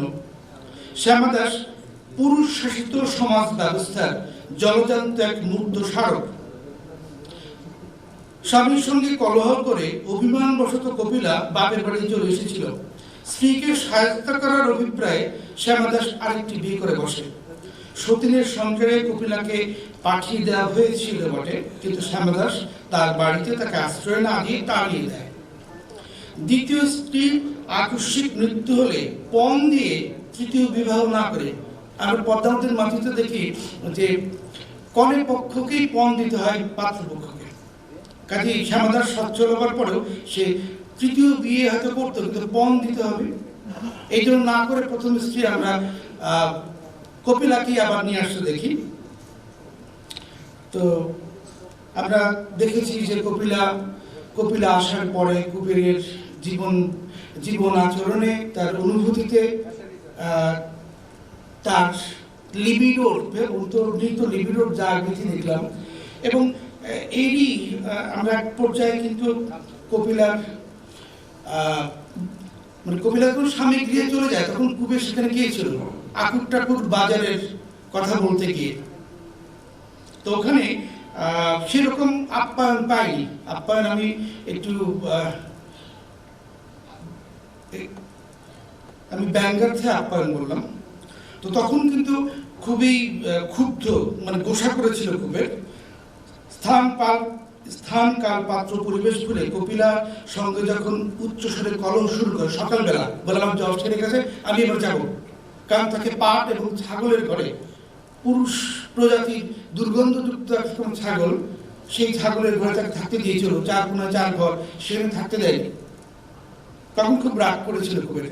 তো এই জন্য তাকে, তখন আমরা দেখি যে খুব নিচু কণ্ঠে কপিলা এসে বলছে, কি বলছে কুবেরকে, চুপ করো মাঝি, ব্যাপাকে শুনবো, যাইবা যাও, কি আর কমু তোমারে। ভিতরতেই কপিলা শ্যামাদাস দম্পতির আন্তঃসম্পর্কের একটি পরিচ্ছন্ন ধারণা আমরা পাই। ময়নাদ্বীপ নিবাসী বৃদ্ধ বসির মিয়া এবং তার অল্প বয়সী স্ত্রীর দাম্পত্য জীবনের 2-4টি খণ্ডচিত্র পদ্মাবতীর মাঝি উপন্যাসে পাওয়া যায়। স্বামী ও স্ত্রীর বয়সের বিশাল পার্থক্যজনিত কারণে বসির মিয়ার স্ত্রী জৈব জীবনে ক্রমশ অসুখ হয়ে পড়েছিল, এমন ধারণা করার পিছনে যুক্তি সায় আছে। এই ধারাবাহিকতায় বসির মিয়ার স্ত্রী অল্প বয়সী বলিষ্ঠ যুবক এনায়েতের প্রতি জৈব আকাঙ্ক্ষা বোধ করে। জীবন তার নিজের নিয়মে চলে। উপন্যাসে আমরা তাই দেখি, হোসেন মিয়ার সালিশে এই সিদ্ধান্ত গৃহীত হয় যে বসির মিয়া তার স্ত্রীকে তালাক দেবে, তারপর এনায়েত তাকে বিয়ে করবে, যদিও এনায়েতের ঘরে আগে থেকেই একজন স্ত্রী বিদ্যমান। পদ্মাবতীর মাঝি উপন্যাসে দাম্পত্য জীবন প্রান্তিক সমাজের রূঢ় বাস্তবতায় গদ্যময়। স্বামী স্ত্রী হিসেবে কি কুবের মালা, কি কপিলা শ্যামাদাস, কি স্ত্রীকে নিয়ে বসির, কেউ সুখী নয়। জীবনের জটিলতা নিয়ে একটুখানি কথা বলবো, কারণ এটি একদিক থেকে তুঙ্গস্পর্শী। এর সাথে আমার মনে হয় দিবাদ্রির কাব্য ছাড়া অন্য কোনো উপন্যাসের এই অন্তত এই দাম্পত্য জীবনের যে সংকটের যে রূপায়ণ, এই বিবেচনা করতে গেলে জীবনের জটিলতা খুব গুরুত্বপূর্ণ। যদিও আমরা আমাদের যে সমালোচনা সাহিত্য গবেষণা কর্মগুলোতে এই উপন্যাসটিকে খুব একটা গুরুত্ব দেওয়া হয় না আলোচনার দিক থেকে। আমি একটুখানি পড়বো এখান থেকে। জীবনের জটিলতায় এই একটাই দম্পতি, অধর শান্তা। শান্তার আবার একজন প্রেমিক আছেন, তার সঙ্গে এই যে তাদের সম্পর্ক, যে ত্রিকোণ যখন তৈরি হয়ে যায় বিমল, তখন তাদের মধ্যে জটিলতা তৈরি হচ্ছে। অধর মনে করে স্ত্রীকে সে ভালোবাসে, কিন্তু প্রেমিক হিসেবে বিমলের প্রতি মুগ্ধতা থেকে শান্তাকে সে ফিরিয়ে আনতে সমর্থ হয় না। এরই ধারাবাহিকতায় অধর নিজেকে ব্যর্থ ও প্রতারিত ভাবতে শুরু করে বিকারগ্রস্ত হয়ে পড়ে। ঈর্ষায় নিরন্তর দগ্ধ হতে হতে এক সময় প্রতিহিংসার উন্মত্ত হয়ে অধর শান্তাকে ছাদে নিয়ে গিয়ে লাফ দিয়ে তাকে আত্মহত্যা করার জন্য বাধ্য করে। কিন্তু সমস্যা হচ্ছে যে ছাদ থেকে তো লাফ দিল বটে, কিন্তু দেবার আগে শান্তা মনে করছে, যে নিজের মতো করে মনে করে যে বিমলের চেয়ে তার স্বামী অধরের প্রতি তাকে বেশি ভালোবাসত, কিন্তু আত্মগ্লানি থেকে মুক্তি পাওয়ার জন্য সে ছাদ থেকে লাফ না দিয়েও পারে না। কিন্তু এখানে আমরা একটু পেছনে ফেরার মতো দেখি যে এখানে এই উপন্যাসে এই যে অধর, শান্তা ও বিমল আমাদেরকে দিবাগের কাব্যে যথাক্রমে অশোক, সুপ্রিয়া এবং ধীমন্তকে হেরম্বকে স্মরণ করিয়ে দিচ্ছে। এই কথাটি এই কারণে বললাম যে গবেষকরা দেখেছেন যে মানিক বন্দ্যোপাধ্যায় তার জীবনের শেষ দিকে গিয়ে তিনি তার জীবদ্দশায় প্রকাশিত উপন্যাসে, এমনকি মাসুলেও দেখি আমরা অন্য উপন্যাসের চরিত্র হুবহু সেই কাহিনী সহ চলে এসছে এই উপন্যাসের ভেতরে। এবং কোন কোন চরিত্র সম্পর্কে তিনি একবার বললেন ধনী, অনেক টাকা পয়সা আছে, আবার তিনি বলছেন সে গরিব, ঠিকঠাক মতো চলতে পারে না, মানে একটা স্মৃতিভ্রষ্টতায় তিনি ভুগেছিলেন। ফলে মানিকের কোন পর্যায় থেকে তা পূর্ববর্তী কোনো উপন্যাসের ধরনের চরিত্র আসা শুরু করলো, এটা আমাদের অন্য এক কারণে গুরুত্বপূর্ণ হতে পারে। আমি সেদিকে এখানে যারা আমরা গবেষণা করতে চাই, পড়াশোনা করতে চাই বা নিবিড় পাঠ করতে চাই, তারা এই বিষয়টা যেন ভাববো না পরবর্তীতে। যন্ত্র সভ্যতা শাসিত আধুনিক সমাজ জীবনে একই ছাদের নিচে দীর্ঘদিন যুগল জীবন যাপন করেও স্বামী স্ত্রী পরস্পরের কাছে এক অর্থে অচেনাই থেকে যায়। কেউ কারোর মনের খবরটি পায় না। জীবনের জটিলতা উপন্যাসে দাম্পত্য জীবনের জটিলতার মূলে প্রথিত সমাজ জীবনের এই অন্তঃশাসনতা। আরো অনেকের মতো শান্তা আর অধর বন্ধু হতে পারেনি, শুধু মানিয়ে চলে। যদিও জীবনের জটিলতা উপন্যাসের পরিণাম ও রসনিষ্পত্তিগত দিক থেকে মানিক দেখাতে চেয়েছেন বিমলের প্রতি শান্তা যাকে প্রেম ভেবেছিল সেটি তার ভালো লাগা বিষয়ক এক ধরনের মুগ্ধতার ঘোর, যা অধরকে প্রকৃতভাবে বুঝতে না পারার, ধরতে না পারার এক ধরনের ব্যর্থতা থেকে উদ্ভূত। আমি অহিংসা ছেড়ে যাচ্ছি পুরোটাই, কিন্তু আমি চতুষ্কোণে যদিও সরাসরি কোন দম্পতি পুরো আমরা পাই না, তারপর আমি এখান থেকে অন্য একটি কারণে আমি একটু পড়তে চাই। পরের দিকে আমি সংক্ষেপ করব। আমাকে যখন বলা হবে শেষ করার জন্য 5 মিনিট আগে, যখন আর সময় পাবো না, আমাকে যদি একটু বলা হয় তখন আমি সব ছেড়ে দিয়ে আমি উপসংহারে চলে যাবো, আমি ফাইন্যান্সে চলে যাব। কিন্তু আমি চতুষ্কোণ পড়ছি অন্য কারণে। চতুষ্কোণে তো আমরা জানি যে এক নায়ক, 4 নায়িকা। নায়ক রাজকুমার আর নায়িকা হলো গিরি, রিনি, মাধবী ও সরসী। এরা কিন্তু এই 4 জনের কারোর সঙ্গে কিন্তু বৈবাহিক সম্পর্ক নেই রাজকুমারের। যদিও উপন্যাসের শেষ দিকে আমরা রিনিকে বিয়ে করার একটা প্রস্তুতি নিচ্ছে দেখছি রাজকুমার, এবং সেটি একটা গ্লানি থেকে, কারণ রিনি যে অসুস্থ হয়ে পড়েছিল মানসিকভাবে, সেটার জন্য দায়ভার পুরোপুরি রাজকুমারের। রাজকুমার একেবারেই পুরো বিকারগ্রস্ত একটি চরিত্র। মানিক বন্দ্যোপাধ্যায়ের উপন্যাস আসলে হঠাৎ করে পড়তে গেলে অসুস্থ হয়ে যায়, মানে একজন মানসিক বিকারগ্রস্ত হয়ে যাওয়ার একটি কিন্তু পাঠকের একটি আশঙ্কা আছে। আমি মানিক বন্দ্যোপাধ্যায়ের উপরে আমার ডক্টরাল থিসিস লিখেছিলাম, মানিক বন্দ্যোপাধ্যায়ের মানে কথা সাহিত্যের ফ্রয়েডীয় প্রভাব। এটি করতে গিয়ে আসলে আমি এটা হাড়ে হাড়ে অনুভব করেছি। একটি ভিন্ন রকম মানিকের জীবন, একটি ভিন্ন রকম ভাবে নির্মাণ করা। তো আমি এখানে একটি চরিত্রকে পেলাম যে রিনির বাবা, স্যার কে এল, নাম দিচ্ছেন স্যার কে এল, তার পুরো নামটা এখানে নেই, স্যার বলে কে এল, কে এল সম্ভবত তার নামের একটি সংক্ষিপ্তায়ন। এখানে আমি একটু পড়ব। রিনির বাবার কাছে রাজকুমার বলে, আপনি যদি ভালো মনে করেন রিনিকে আমি বিয়ে করতে রাজি আছি। কিন্তু রিনির বাবা স্যার কে এল প্রথামাফিক কন্যা সম্প্রদানে বিশ্বাসী নন। কথাটা আমাদের একটু মনে রাখছি যে প্রথা অনুযায়ী যে কন্যা সম্প্রদান অর্থাৎ বিয়ে দেয়া, বিয়ে করা, আমরা ট্রেডিশনাল যে বিয়ে করছি এই বিয়েতে আস্থাশীল না। এবং আমি স্যার কে এল এর পেছনে আমার কাছে যেন মনে হয় আমি মানিককে দিচ্ছি।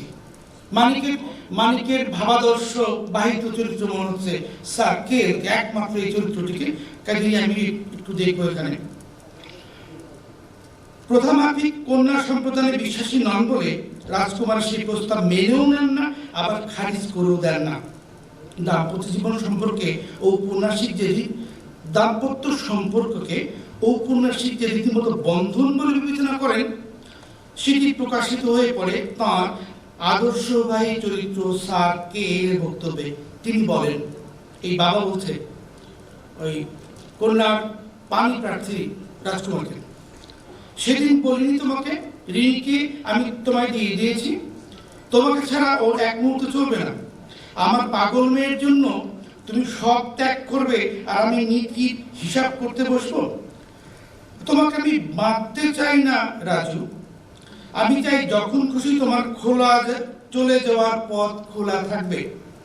তুমি ভিন্ন ঘরে বিছানা করেছো, দরকার হলে রিনির ঘরে গিয়ে শুয়ে থাকো, আমাকে জিজ্ঞাসা করারও প্রয়োজন নেই। আমি কিন্তু এই স্যার কেলের বক্তব্যের পেছনে মানিকের কণ্ঠস্বর শুনতে পাচ্ছি, ব্যক্তিগতভাবে আমি হয়তো আপনারা না শুনতে পারি। আমরা বুঝতে পারি মানিক এমন একটি দাম্পত্য সম্পর্ককে শ্রেয় ভাবছেন যেখানে বাঁধন এবং দায় না থাকার পরেও দুজন নারী পুরুষ স্বামী স্ত্রীর মতো এক ঘরে থাকতে পারে, অনির্ধারিত যে কোনো কালসীমার পরিসরে। বৈবাহিক অথবা দাম্পত্য শব্দখণ্ডের সঙ্গে অপর যে খণ্ডটি স্বয়ংক্রিয় ও অনিবার্যভাবে আমাদের বাকযন্ত্রে চলে আসে, সেটি হচ্ছে বন্ধন, যেটি মানিক সৃষ্ট অধিকাংশ বিবাহিত চরিত্রে সেই সূত্রে ঔপন্যাসিকের জন্য ক্লেশদায়ক ও বিরক্তিকর। মানিক কথা সাহিত্যের দম্পতিরা এই বন্ধনের সুস্থির বোধ করেছে এমন নজির কম।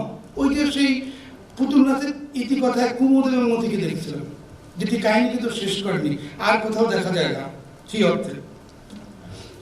আবেগহীন অভ্যাসের ঘানি টানতে টানতে দুজন দুই পথের পথিক হয়ে ক্লান্তি মোচনের জন্য কখনো কখনো বৈবাহিক সম্পর্ক রহিত পথের অভিসারী হয়েছে, নতুবা পথিমধ্যে পড়েছে, কখনো কখনো আত্মহননের পথ নিয়ে চলেছে। মোদ্দা কথা, অল্প কিছু ব্যতিক্রম ছাড়া দম্পতিদের একজন এই পথে চলে তো অন্যজন চলে ও পথে। আমি এই চতুষ্কোণ থেকে কিন্তু দুই জোড়া দম্পতির একটু একটু অংশ দেখা যায়, আমি সেদিকে আর যাচ্ছি না। আমি মনোরমার আচরণ, আপনাদের মনে আছে যে 50 বছর বয়সী মনোরমা কিরকম আচরণ করছিল এই অবিবাহিত যে বাড়িতে ভাড়া থাকে রাজকুমারের, তার সঙ্গে তার স্তন প্রদর্শনের যে ব্যাপারটা আছে সেটি। আর ওই যে বিয়ের অনুষ্ঠানে গিয়েছিল একবার রাজকুমার, সেখানে গিয়ে ওই যে ওর নাম হচ্ছে ধীরেনের স্ত্রী দেখে বলেছিল যে কি বলেছিল ওখানে দেখি একটু, স্বামীর সঙ্গে অন্তরালের জীবনটিও প্রথম যে তার কাছে হইয়া থাকিবে প্রকাশ্যে উঠা বসা চলাফেরার জীবনের মতোই বাঁচিয়ে থাকার নিছক একটি অঙ্গ মাত্র। আবেগ ও রোমান্সের বাড়াবাড়ি যাতে বিকারের স্বামী নিস্তেজ প্রাণহীন হইয়া থাকিবে স্বামীর সঙ্গে তার ব্যক্তিগত সম্পর্ক। বিয়ে হচ্ছে নববধূর অনুষ্ঠানে গিয়ে রাজকুমার এটি ভাবছে। এবার আমরা দ্বিতীয় পর্যায়ে, অর্থাৎ যেখানে তিনি মার্ক্সীয় জীবন আদর্শকে তিনি দীক্ষা নিয়েছেন সমাজতান্ত্রিক জীবন আদর্শ, সেই পর্যায়ে গিয়ে মানিক কিভাবে এই দাম্পত্য সম্পর্কে দেখেন এবং কিভাবে তার রূপদান করে সেদিকে আমি একটুখানি পড়ছি। মানিক বন্দ্যোপাধ্যায় সাহসী লেখক ছিলেন বলেই নারীর স্বাধীন সত্তা অন্বেষণের ব্রতী হয়েছিলেন। রাষ্ট্র, সমাজ আর ধর্মের অনুশাসনে নারীর অস্তিত্বের সংকট রূপায়ণে, আচ্ছা না পড়ে আমি ফিনিশিংটা কিভাবে দিলাম সেখানে যাচ্ছি। এখানে আমরা এই পর্যায়ে দেখবো, এই পর্যায়ে মার্ক্সীয় পর্যায়েও নানা বিবাদ আছে, মাঝে মাঝে সেই ফ্লয়েডীয় সেই বিবাদের ওই পুনরাবৃত্তি আমরা করতে দেখি। কখনো কখনো সেই অনাথ মালতীর মতো, কখনো কখনো সুপ্রিয়া অশোকের মতো, আবার হেরম্বর মতো চরিত্র আমরা পাই। ওখানে খুবই সন্ধ্যা এবং নন্দিতা খুব গুরুত্বপূর্ণ একটি চরিত্র, সেদিকে আমরা কিছু করার নেই, আমি শেষটাই করছি। আমি কি দেখলাম, কি শেষ যে কথাটা বলতে চাই সেদিকে চলে যাচ্ছি। আমার 3 মিনিটের মতো লাগবে, আমি শেষ করে দিচ্ছি। আমি দ্বিতীয় পর্ব পড়তে পারলাম না। মানিক বন্দ্যোপাধ্যায়ের উপন্যাসে অন্তঃশ্বাসশূন্য দাম্পত্য জীবনটি আমরা রূপায়িত হতে দেখলাম। ওই যে ৩১ জোড়ার মধ্যে ২৯ জোড়াই অসুখী, এক জোড়াকে সুখী আর এক জোড়া একটু রহস্য আবৃত আছে। মানিক বন্দ্যোপাধ্যায়ের উপন্যাসে অন্তঃশ্বাসশূন্য দাম্পত্য জীবনকে আমরা রূপায়িত হতে দেখলাম। মানিক উপন্যাসের নারী পুরুষেরা কি দাম্পত্য জীবনে, কি বৈবাহিক সম্পর্ক নিরপেক্ষ যৌথ জীবনে প্রায় সবাই ঘোরতর অসুখী এবং বিকারগ্রস্ত। প্রথম পর্বের উপন্যাসগুলোতে স্পষ্ট করে বললে জন্ম থেকে চতুষ্কোণ পর্যন্ত তাদের এই সংকট তুলনামূলকভাবে বেশি এবং প্রধানত নারী চরিত্রগুলোই দাম্পত্য সংকটে অধিক হারে গ্রস্ত। অবদমনের শিকার হয়ে নারীরা আত্মহননের পথ বেছে নিয়েছে উমা, আনন্দ, শান্তার মতো, নতুবা শ্যামা, সুপ্রিয়া, কুসুম, বিন্দু, জয়া, মালার মতো গৃহে থেকেই সংসার দাহে দগ্ধ হয়েছে, নতুবা মালতী, মাধবীলতার মতো নিরুদ্দেশ যাত্রা করেছে। কপিলার মতো প্রেমিক পুরুষের সঙ্গে পালিয়ে যাওয়ার সৌভাগ্য সবার হয়নি। পুরুষ চরিত্রগুলো সংসার জীবনে কেউ সুখী নয়। ঘাটে ঘাটে তরি ভিড়িয়েও হেরম্ব যেমন সুখ লাভ করতে পারেনি, তেমনি যোগাসনে নিমগ্ন থেকেও অনাথ শান্তি পায়নি। সমাজ সংসারে যুক্ত থেকেও শশী ডাক্তার অসুখী, স্ত্রীকে প্রবলভাবে ভালোবেসেও অশোক অধরদের দাম্পত্য সুখ অধরাই থেকে যায়। দ্বিতীয় পর্যায়ের উপন্যাসে দাম্পত্য সংকটের রূপ ও রীতি যদিও বদলে যায়, কিন্তু মানিকের পাত্রপাত্রীদের দাম্পত্য ভাগ্যে তেমন কোনো পরিবর্তন ঘটতে আমরা দেখি না। রম্ভা, মমতা, সাধনা জীবনের সদর্থ খুঁজে হতে পারে, এরা ওই মার্ক্সীয় পর্যায়ের নারী। কিন্তু তাদের স্বামী রামপাল, হীরেন, রাখালের সঙ্গে দাম্পত্য জীবনে সুখপ্রাপ্তির সঙ্গে তার কোনো যোগ নেই। স্বামীকে থোড়াই কেয়ার না করা, বিয়ে করেও লিভ টুগেদার প্যাটার্নে জীবনযাপন করার সন্ধ্যা বা নন্দিতাকেও দাম্পত্য জীবনে আমরা সুখী হতে দেখলাম না। মানিক তার উপন্যাসে ক্রমান্বয়ে দেখালেন গ্রামীণ হতদরিদ্র অন্তত সমাজের দম্পতিরা যেমন সুখী নয়, তেমনিভাবে শহর কেন্দ্রিক মধ্যবিত্ত উচ্চবিত্ত সমাজে বসবাস করা উচ্চ শিক্ষিত দম্পতিগণ সংসার জীবনে অসুখী।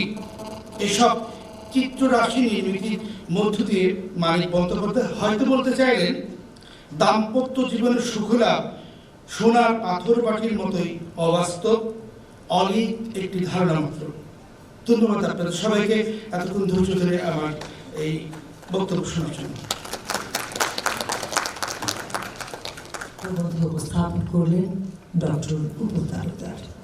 এ পর্যায়ে আলোচনা করবেন কথা সাহিত্যিক ইমতিয়াজ শামীম। ধন্যবাদ। আজকের এই সেমিনার সিরিজে সভাপ্রধান আমাদের প্রাবন্ধিক উপল তালুকদার চমৎকার একটি প্রবন্ধ উপস্থাপন করে গেলেন, তাকে ধন্যবাদ। আমার সামনে উপবিষ্ট শ্রোতা, আপনাদের সবাইকে শুভেচ্ছা ও ধন্যবাদ। বাংলা একাডেমিকেও বিশেষভাবে ধন্যবাদ দিচ্ছি আমাকে এখানে কিছু কথা বলার সুযোগ করে দেওয়ার জন্য। আসলে এত বড় মিলনায়তনে যদি হল ভর্তি থাকে তাহলে কথা বলতে যেরকম হয়তো অনেকের ভয় হয়, আবার এরকমও হয় যে যদি দেখা যায় যে এত বড় অডিটোরিয়াম প্রায় শূন্য, অনেকের ঘুম ঘুম ভাব, তাহলেও কোনো কথা বলার বা আলোচনা করার হয়তো সেক্ষেত্রে বিঘ্ন ঘটে এবং আলোচকও হয়তো অনেক সময় শ্রোতাদের সেক্ষেত্রে বিঘ্ন ঘটায় যে হঠাৎ করে তার ঘুম ভেঙে গেল এবং দেখা যাচ্ছে যে কথা বলছে কেউ। যাই হোক, আমাদেরকে তো তারপরেও এ সমস্ত প্রতিকূলতার মধ্যে দিয়েই কাজগুলো আবার চালিয়ে নিতে হবে। তো আজকের আলোচনার বিষয়বস্তু মানিকের উপন্যাসে দাম্পত্য জীবনের রূপায়ণ। মানিক আমাদের বাংলা সাহিত্যের বলার অপেক্ষা রাখে না যে সবচেয়ে কমিটেড যে 2-4 জন লেখক আছেন তাদের মধ্যে একজন। তার সাহিত্য যেমন কমিটমেন্টের উপর দাঁড়িয়ে আছে, তিনি নিজেও ঠিক সেরকম সাহিত্যিক হিসেবে কমিটেড। লেখালেখিকে তিনি কলম পেশাকে তিনি মজুরের মতোই একটি কাজ মনে করতেন। তো এমন একজন বড় সাহিত্যিককে নিয়ে কোনো কিছু বলার ধৃষ্টতা আসলে আমার নেই, কিন্তু তারপরে প্রসঙ্গক্রমে এই প্রবন্ধকে ঘিরে কিছু কিছু কথা আমি বলবো। প্রথমেই জানিয়ে রাখি যে এই প্রবন্ধে যদিও সেটা পূর্ণাঙ্গ উপস্থাপন করার সুযোগ প্রাবন্ধিকের হয়নি, কিন্তু উনি ধরে ধরে বিভিন্ন উপন্যাসকে ধরে ধরে এখানে যে দাম্পত্য সংকটগুলো এসেছে সেগুলোকে দেখানোর চেষ্টা করেছেন। মানিকের মোট উপন্যাস সংখ্যা মোটামুটি 39টির মতো।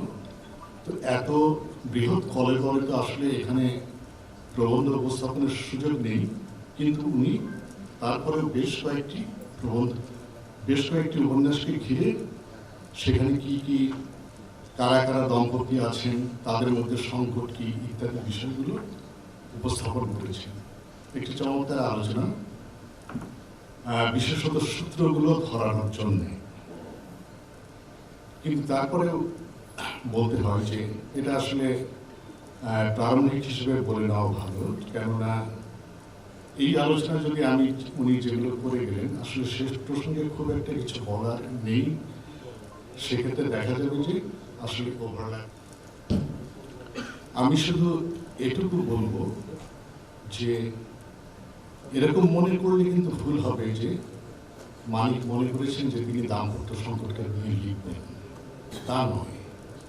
তিনি আসলে একটা সমাজ, পরিবার বা সময়ের দর্পণ চিত্রিত করার চেষ্টা করেছেন, সেখানে প্রসঙ্গক্রমে এই দম্পতিগুলো এসেছে। এবং মানিকের যে সাহিত্য,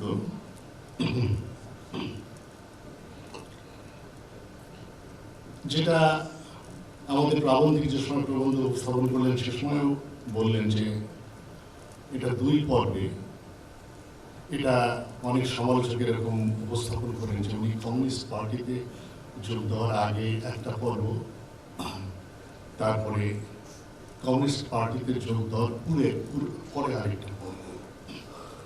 এটাতে হয়তো খানিকটা সত্যতা আছে, কিন্তু আবার এটাকেই যদি আমরা একটা বেসমেন্ট হিসেবে চিন্তা করি তাহলে মানিকের প্রতি অন্যায় করা হবে। কেননা আগেই বলা হয়েছে বা বলেছি আমি যে তিনি একজন কমিটেড সাহিত্যিক ছিলেন। তার যে সাহিত্য সেখানে তিনি খনন করেছেন, যেভাবে এই সমাজের বিভিন্ন প্রতিষ্ঠানগুলোকে, যেভাবে নরনারীর সম্পর্ককে, ঠিক তেমনিভাবে সামাজিক এবং রাজনৈতিক সম্পর্কগুলোকে। সেই হিসেবে বলা ভালো যে মানিকের আসলে সাহিত্য দাঁড়িয়ে আছে যার এক ভাগে তার পূর্বসূরি যে সমস্ত কথা সাহিত্যিক বা সাহিত্যিক তাদের ঐতিহ্য, আর আরেক ভাগে দাঁড়িয়ে আছে তিনি নতুন করে যে ঐতিহ্য সৃষ্টির জন্য সংগ্রাম করেছেন সেই পর্বটি। তো সাধারণভাবে বলা হচ্ছে যে মানিক তিনি ফ্রয়েড প্রভাবিত, তিনি মার্কস প্রভাবিত।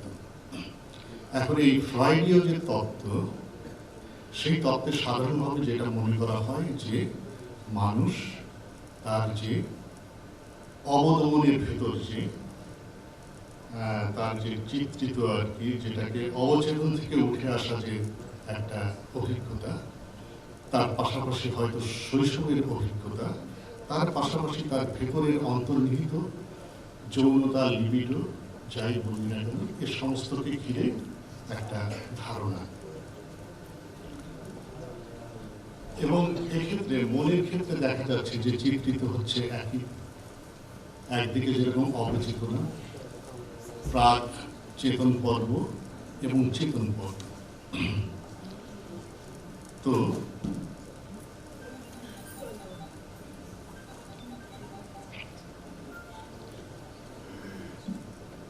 এখন মানিকের শুধু দাম্পত্য চিত্র না, তার উপন্যাসটি সামগ্রিকভাবে বুঝতে হলে আসলে তাকে স্থাপন করতে হবে একদিকে যেরকম তার সাহিত্যিক যে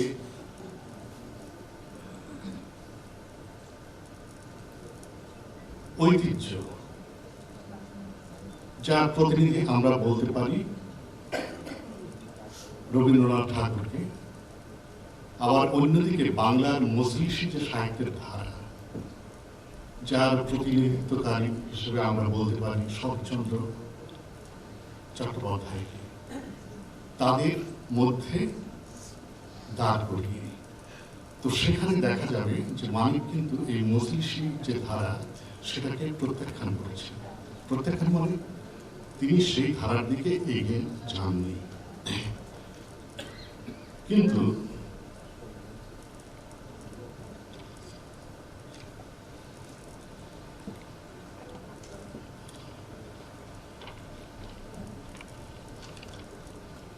তিনি তার যে সাংস্কৃতিক সাহিত্যিক যে ঐতিহ্য সেখান থেকেও বেরিয়ে এসেছেন, বেরিয়ে এসে নতুন করে চেষ্টা করেছেন, একটা ঐতিহ্য সৃষ্টির প্রচেষ্টা করেছেন।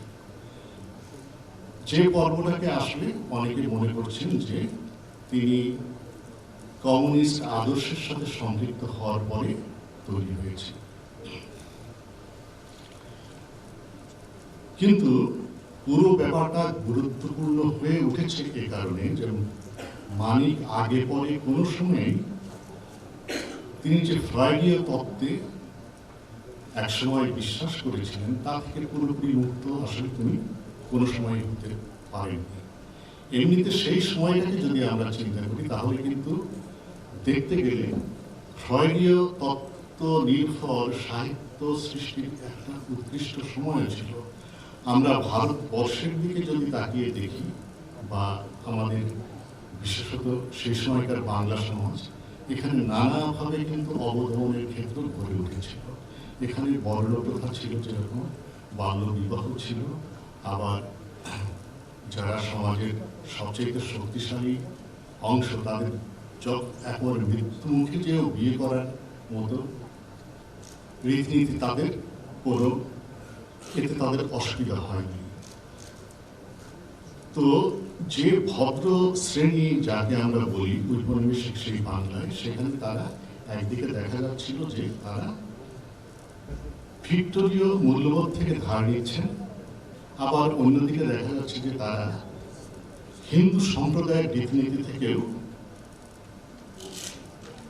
তাদের নীতিবোধ গ্রহণ করছেন, কিন্তু ইচ্ছা করে চোখ ফিরিয়ে রাখছেন আমাদের এখানকার যে লোকজ ঐতিহ্যের বলিষ্ঠ যে নরনারীর সম্পর্ক ইত্যাদি সেগুলো থেকে। আর এই পরিপ্রেক্ষিতেই দেখা যাচ্ছে যে মানুষকে আবেগে থরথর হয়ে প্রত্যাবর্তন করতে হচ্ছে অবদমনের কাছে। এই অবদমিত যে বাংলার সমাজ, তার সবচেয়ে প্রকৃষ্ট রূপে মানিক তুলে ধরার যে চেষ্টা করেছেন তার প্রকৃষ্ট উদাহরণ হলো দিবারাত্রির কাব্য।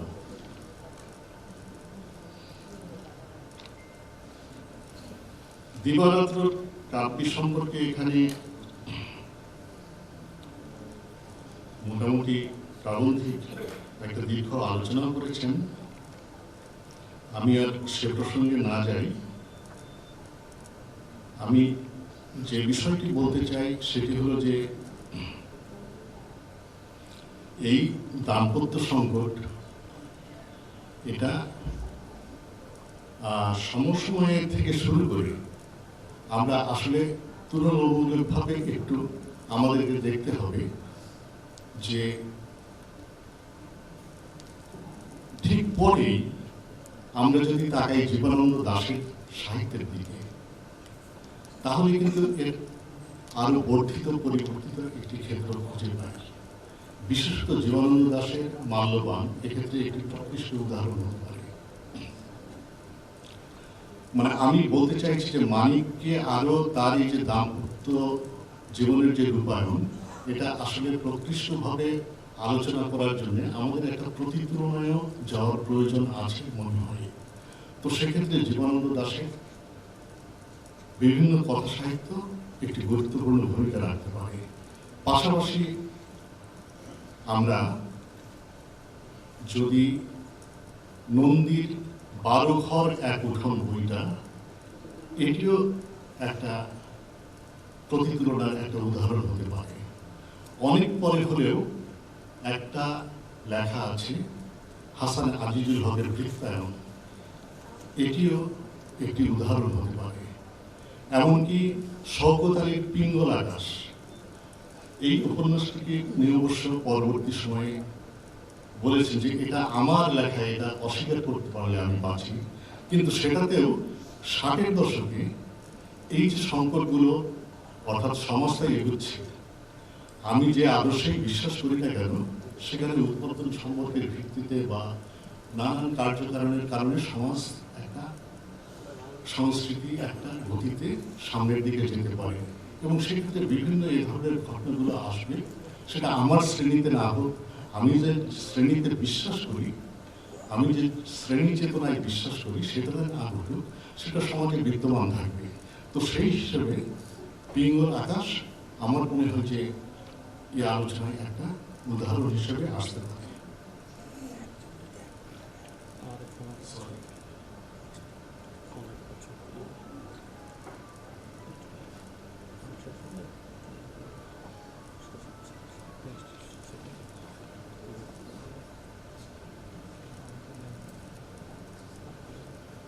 এবং একটা ব্যাপার মনে রাখতে হবে যে মানিকের এই সাহিত্যের দাম্পত্য জীবন যেরকম আছে, দাম্পত্যহীনতার ব্যাপারটিও আছে। তো তাকে ধারণ করতে হলে এই দুইটা দিককেই আসলে দেখতে হবে।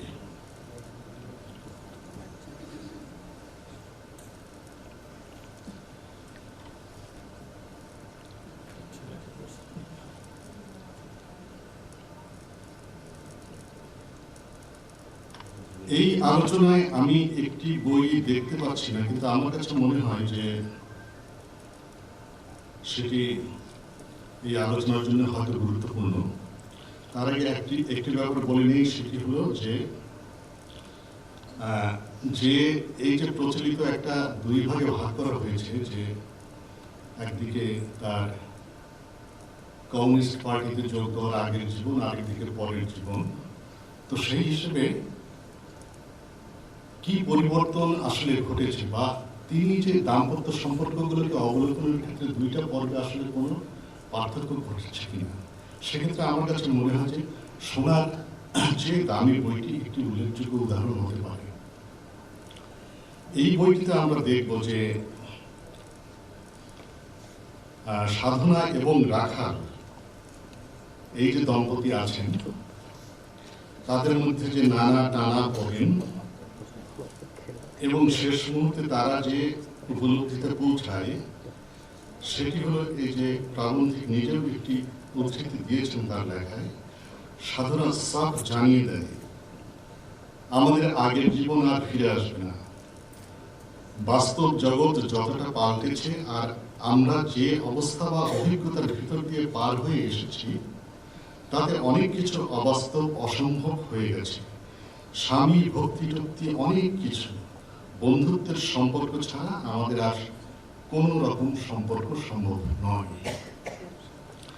এইটি হলো মানিকের চেতনগত উপলব্ধিও বটে। এইটা তার দুই পর্বের মধ্যে একটা বড় উৎক্রমণের একটা বড় চিহ্ন।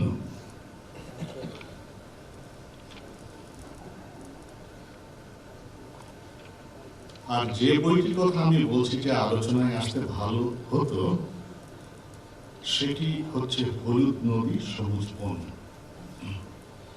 এটা আলোচনায় আসলে ভালো হতো এ কারণেই বলছি যে এই উপন্যাসটার সাথে তার অন্য সব উপন্যাসের একটি বড় পার্থক্য রয়েছে।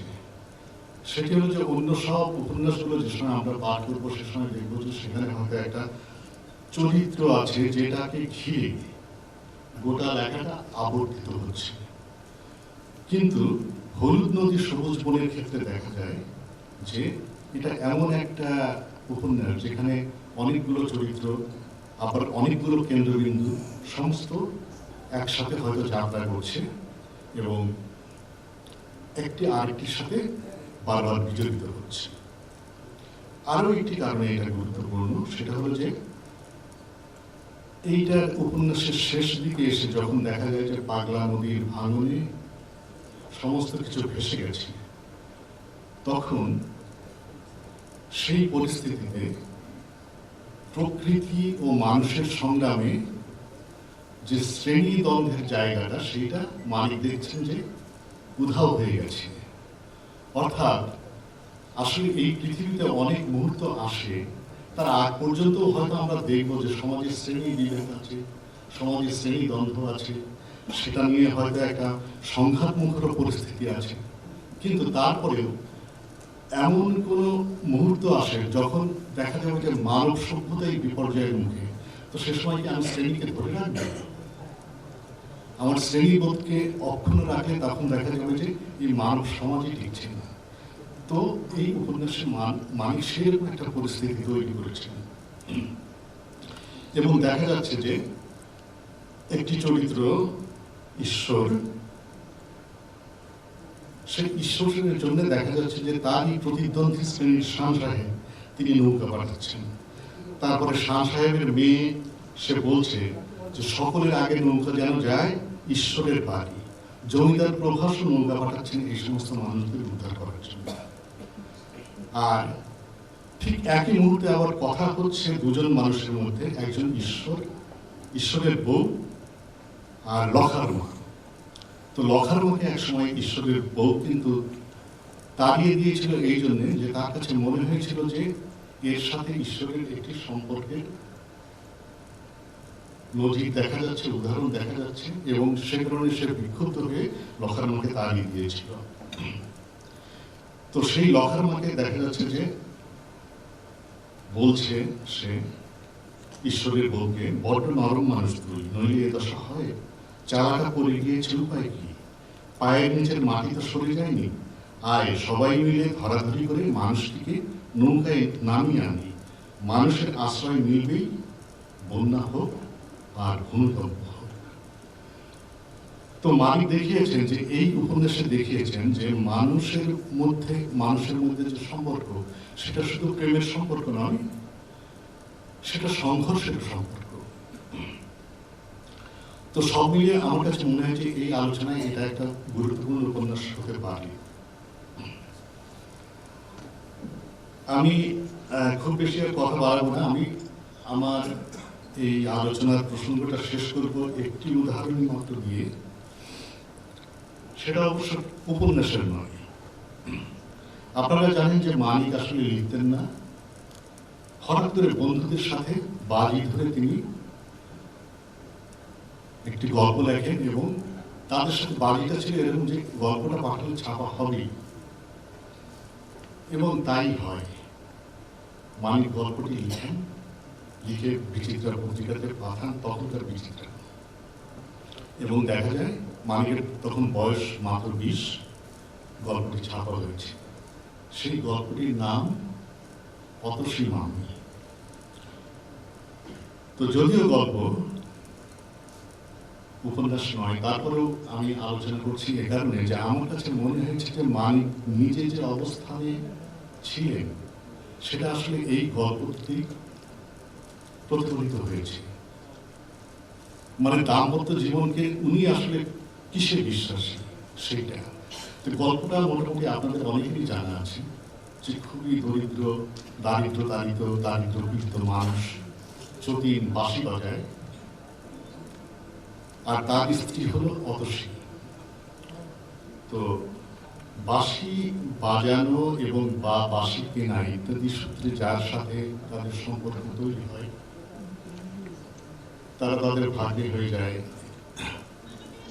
গল্পটার মূল যে চরিত্র। তো একসময় যতীন অভাবে ওই এলাকা ছেড়ে অন্য এলাকায় চলে যায় তার স্ত্রীকে নিয়ে, এবং ট্রেন দুর্ঘটনায় তার মৃত্যু ঘটে। অনেকদিন যোগাযোগহীন একদিন যাওয়ার সময় লেখক আবিষ্কার করেন যে অতসী মামি ওই ট্রেনে আছে এবং তার সাথে কথা হয়। তো অতসী মামি তাকে জানান যে তিনি যাচ্ছেন আজকে 22শে অগ্রহায়ণ, মানে 22শে অগ্রহায়ণ মানে এই দিনে ট্রেন দুর্ঘটনায় তার স্বামী যদি মারা গিয়েছিল। এইটা বলার পরে সে বাঁশিটা তার ভাগ্যের কাছ থেকে নিয়ে নেয়, বলে যে এই বাঁশিতে তোমার আর অধিকার নেই এটা, এবং তারপরে সেও বাজায়। এবং প্রথম মামির বাঁশির বাজনার সময় তার ভাগ্য জানতে পারে যে একসময় বাঁশি বাজানো বাদ দিয়েছিল সে নিজে থেকেই, কেননা যদি বাঁশির উপরেই থাকতে হয় তাহলে এই সংসারটা থাকবে না। কিন্তু এটাও আবার মামির উপলব্ধি হয়, বাঁশি বাজানো জোর করে তার স্বামীকে সে বাদ দিয়েছিল জন্যই হয়তো তার স্বামীর এরকম মৃত্যু ত্বরান্বিত হয়েছে। তো যাই হোক আর কি, মানে তার স্বামীর সেই মৃত্যু দিনে নৈবেদ্য দেওয়ার জন্য বা সে সময় ভাগ্নে তার সাথে যেতে চায়, কিন্তু সে বলে যে না, আমি নিজে নিজে এই সময়টাকে ধারণ করতে চাই। তো মানিকের বিষয়টা এরকমই যে তিনি আসলে মনে হয়েছে এই গল্পের মধ্যে দিয়ে বলতে চান যে দারিদ্র থাকুক আর যাই থাকুক, সবচেয়ে সম্পর্কের গুরুত্বপূর্ণ ব্যাপার হলো বিশ্বস্ততা। দাম্পত্য জীবনে এই বিশ্বস্ততা থাকতে হবে। এবং নিজে মানিক সারা জীবন দারিদ্র্যের মধ্যে ছিলেন, তিনি তার যতদূর আমরা জানি যে অনেক কষ্টের পরেও তিনি বিশ্বস্তই ছিলেন। তো তিনি তার যাবতীয় সাহিত্যকর্মে অনেক অবিশ্বস্ততার প্রতিফলন ঘটিয়েছেন মানে আসলে বাস্তবে তো সেটা সমাজে আছেও, ঘটছেও। আমরা অস্বীকার করি আর অবিশ্বাস করি, যাই করি না কেন, তারপরেও তো সমাজে যা ঘটার সেটা তার মতো করে ঘটবে। মানিক অত্যন্ত নিষ্ঠুরভাবে সেটাকে চিন্তিত করেছে, এবং সেগুলো কিন্তু পড়তে গেলে অনেক সময় কম্পিত হতে হয়। বাস্তবে যে সমস্ত ঘটনাগুলো খুব আমাদের কাছে স্বাভাবিক মনে হয়, সেইটা যদি আমরা সাহিত্যে পড়তে যাই, সে সময় আসলে আমাদের মধ্যে একটা ভূমিকম্পের মতো তৈরি হয় যে এটা আসলে কি ঘটেছিল। কিন্তু সেটা কিন্তু অনেক সময় আমাদের সামনে বাস্তবে ঘটে, আমরা কিন্তু সেটা নিয়ে দেখা যাচ্ছে যে খুব স্বাভাবিকভাবে সেটা গ্রহণ করছি। তো মানিক তার সাহিত্যে সেই কাজটা করে গেছে। এমন একজন মানুষ আমাদের বাংলা সাহিত্যে এসেছিলেন, এটা আমাদের জন্য আসলে কত যে গৌরবের ব্যাপার সেটা আমরা হয়তো অনেকেই ঠিক মতো উপলব্ধি করতে পারি না। কিন্তু সেই উপলব্ধিটা আমাদের মধ্যে আসা উচিত।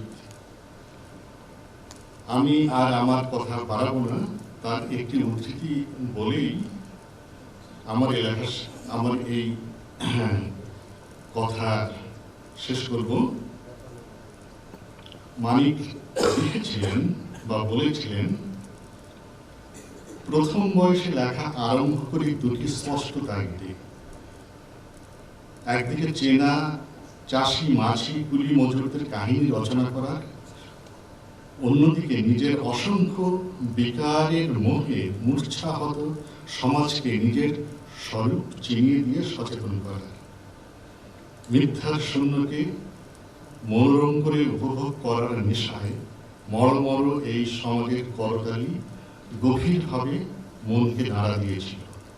ভেবেছিলাম ক্ষতে ভরা নিজের মুখখানাকে অতি সুন্দর মনে করার ভ্রান্তিটা যদি নিষ্ঠুরের মতো মুখের সামনে আয়না ধরে ভেঙে দিতে পারি, সমাজ চমকে উঠে মলমের ব্যবস্থা করবে।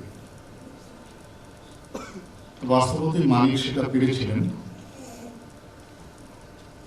এবং যে কারণেই তিনি এখনো আমাদের মধ্যে আলোচিত। এবং শুধু তাই নয়, আমার মনে হয় যে বাংলা সাহিত্যে পরবর্তীতে যারা এসেছেন, কথা সাহিত্যে নিয়োজিত হয়েছেন, তারা সবাই কোনো না কোনোভাবে মানিকের কাছে ঋণী। তো এটা শুধু লেখকের ব্যাপার না, আমার মনে হয় যে আমরা যারা পাঠক আছি তারাও ঋণ বোধ করব। এমনকি নিরেট সংসার জীবন যাপনও যদি করি, তারপরেও দেখা যাবে যে কৃতজ্ঞতা বোধ করবো। কেননা তার এই বইগুলো পড়লে, এই যে যেরকম বিশেষ এই ক্ষেত্রটিকে ধরে আলোচনা হলো দাম্পত্য জীবন, তো দাম্পত্য জীবনের যে বিষয়গুলো সেগুলো হয়তো সাধারণ পাঠক হিসেবে আমরা উপলব্ধি করতে পারবো। তো আমি আমার কথা বাড়াবো না, আপনাদের সবাইকে ধন্যবাদ আমার এই অকিঞ্চিতকর কথাগুলো শুনবার জন্য। বাংলা একাডেমিকে আবার ধন্যবাদ এখানে কথা বলার সুযোগ করে দেওয়ায়।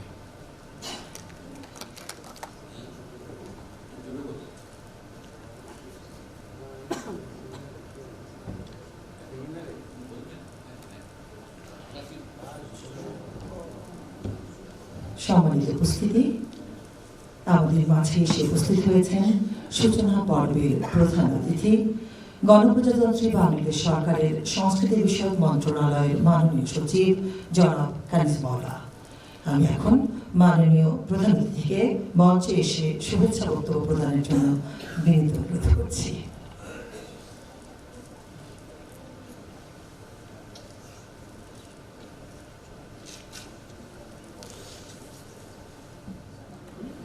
আমরা আসলে যেদিন আমাদের মহাপরিচালক দাওয়াত দিতে গিয়েছিলেন, সেদিন আমি দেখলাম যে মানিক বন্দ্যোপাধ্যায়ের উপরে বলা হবে এবং আমি খুব উৎসাহী হয়ে ওনাকে বলেছি যে আমি মানিক বন্দ্যোপাধ্যায়ের যে প্রোগ্রাম যেদিন হবে সেই দিন, এবং আমার সাথে কবি রফিক আজাদ, আমরা যখন ঢাকা কালেক্টরেটের ম্যাজিস্ট্রেট ছিলাম তখন আমরা বিভিন্ন প্রোগ্রামে ওনার লেখা আনতে যেতাম, আমার ধানমন্ডির বাসায় গ্রুপ ধরে ধরে যেতাম। এই দুইজন ব্যক্তিকে যেহেতু মানে ওনার হচ্ছে সাহিত্যকর্ম, ওনাকে দেখা, সেই জন্য ভেবেছিলাম যে আজকের প্রোগ্রামটাতে আসবো। যাই হোক, মঞ্চে যারা আছেন তারা সবাই সাহিত্যের বোদ্ধা, আমি কিছুই না, কিন্তু যেহেতু সরকারি দায়িত্বটা আমার, এই জন্য আসে। আমি মাঝে মাঝে আসি এই কারণেই যে আসলে দেখতে চাই যে কারা আসে, কারা শোনে, কিভাবে। সেই হিসাবে হয়তো আমাদের যদি স্পেসটা পূর্ণ হতো তাহলে হয়তো আরো ভালো হতো। তো আমরা যে আসলে যেটা আমরা ইদানিং চিন্তা করি যে সাংস্কৃতিক যে অঙ্গন, সেখান থেকে আমরা আসলে অনেক পিছিয়ে আছি। বিশেষ করে বই পড়া, বই আলোচনা, বইয়ের গবেষণা, এগুলো আমরা হয়তো দুই একটা অনেক বড় প্রোগ্রাম করি, অনুষ্ঠান করি, সেখানে অনেক লোক গান শুনতে যায়, কিন্তু মনের ভেতরে যে সাংস্কৃতিক বিষয়টা ধরে রাখা বা থাকা, সেটা আসলে কেন যেন হয়নি। আমাদের যে প্রজন্ম এবং আমাদের প্রজন্মের আগে যারা এখানে আছেন তারাই মনে হয় এটা ধরে রেখেছে। ইন ফিউচার কি হবে জানি না। তো আমরা আসলে চেষ্টা করছি সাংস্কৃতিক মন্ত্রণালয়ের পক্ষ থেকে যে এখন যে জেনারেশন সৃষ্টি হয়েছে তারা তো এরকম বই খুলে খুলে পড়বে না, তারা হয়তো মোবাইলে যদি দেওয়া যায়, ইলেকট্রনিক মিডিয়াতে যদি তাদের বইগুলো সহজ করা হয় তাহলে হয়তো তারা পড়বে। আমি যে দুই একটা কথা বলবো, সরকারের চিন্তা ভাবনা নিয়ে আপনাদের সাথে শেয়ার করব। এই গভর্নমেন্ট কিন্তু সাংস্কৃতিক অঙ্গনটাকে অনেক বেশি গুরুত্ব দিয়েছে এবং তিনটা মন্ত্রণালয়ের আমরা সকাল থেকে পাশের অনির্ধারিত একটা বাজেট মিটিং এ ছিলাম, যেখানে বলা হচ্ছে যে সাংস্কৃতিক মন্ত্রণালয়ের পক্ষ থেকে আমরা সাধারণ মানুষকে সংস্কৃতির সাথে কিভাবে আরো বেশি যুক্ত করতে পারি। এটার কারণ হচ্ছে মনে করছে যে এই যে আপনার নেশা বেড়ে গেছে, অসামাজিক কার্যক্রম বেড়ে গেছে, এইগুলো একমাত্র সাংস্কৃতিক কর্মকাণ্ডের মাধ্যমেই কমব্যাট করা সম্ভব, আদারওয়াইজ অন্য কিছু দিয়ে সম্ভব না। তো আপনাদের কাছে যেটা মেইন আমাদের অনুরোধ থাকবে, আমাদের যতগুলো প্রতিষ্ঠান আছে মোটামুটি সবগুলো প্রতিষ্ঠানেরই কিন্তু ফেসবুক আছে। আপনাদের দিক থেকে আপনারা কি চিন্তা করছেন যে আমাদের বাংলাদেশের সাংস্কৃতিক যে অঙ্গনটা আছে এটাকে যদি আমরা আরো বেশি শক্তিশালী করতে চাই, কারণ আমরা তো একদিকে থাকি, আপনারা হচ্ছে কি বলবো বাস্তবায়নের দিকে। এবং বিশেষ করে যে মাঝখানে আমাদের সাথে যে একটা জেনারেশনের গ্যাপ আছে, এটা কিন্তু আমরা বলতে পারবো না। এখানে এই জেনারেশনের জেন জি সহ যারা আছেন তারাই আমাদেরকে বলতে হবে যে আপনি এইভাবে করেন না, এইভাবে করেন, আমি বইটা এইভাবে পড়তে চাই, বা আমাকে বইটা এইভাবে ইলেকট্রনিক্যালি করে দাও। এই বিষয়গুলো মঞ্চে যারা আছেন, যারা সাহিত্যের গবেষণা করছেন, সাংস্কৃতিক অঙ্গনে যারা সাহিত্যের পারফর্মার এবং যারা এটা নিয়ে চিন্তা করেন, গবেষণা করেন, আমার সনির্বন্ধ অনুরোধ থাকবে তারা আমাদেরকে হেল্প করবেন প্লিজ। কারণ আপনাদের ইনভলভমেন্ট ছাড়া সাংস্কৃতিক অঙ্গনে কোনো বিপ্লব করা বা কোনো কাজ করা আমাদের পক্ষে সম্ভব হবে না। সেক্ষেত্রে হয়তো সরকারের টাকাটাই খরচ হবে, কিন্তু আমরা এটা ওয়ার্দি করতে চাই, ভ্যালু ওয়ার্দি করতে চাই। এবং আরেকটা বিষয় হচ্ছে যে পারফরমেন্সটা আমরা আরো বেশি করবো ইনশাআল্লাহ, আশা করছি। এবং এরকম প্রোগ্রামগুলো আপনারা যারা বসে দেখছেন বা ফেসবুকে হয়তো আপনাদের অনেক মন্তব্য আসবে, এই মন্তব্যগুলো পড়ে দেখবেন যে আসলে এটাকে সবাই কিভাবে আরো উপস্থাপনাটা অন্যরকম চাচ্ছে কিনা। এবং দর্শকের যে চাহিদা, সেই চাহিদাটাকে যদি আমরা মেটাতে পারি তাহলে কিন্তু দর্শক বলেন বা লেখক তাদেরকে আমরা এই মুখে আনতে পারবো। আর একটা বিষয় হচ্ছে আপনারা এখানে যারা আছেন তারা তাদের আত্মীয় স্বজন নিয়ে আসবেন, আমাদের হলটা যেন ভরা থাকে। সবাই ভালো থাকবেন। সবাই আমরা দেশের জন্য কাজ করি, দেশপ্রেম নিয়ে কাজ করি। এই আপনাদের সকলের কাছে এই আবেদন রেখে আমি আজকে শেষ করছি। সমবেত সুধী, এই পর্যায়ে সেমিনারের সভাপ্রধান অধ্যাপক বিশ্বদেব চৌধুরীকে নানা বক্তৃতা প্রদানের জন্য বিনীত অনুরোধ করছি।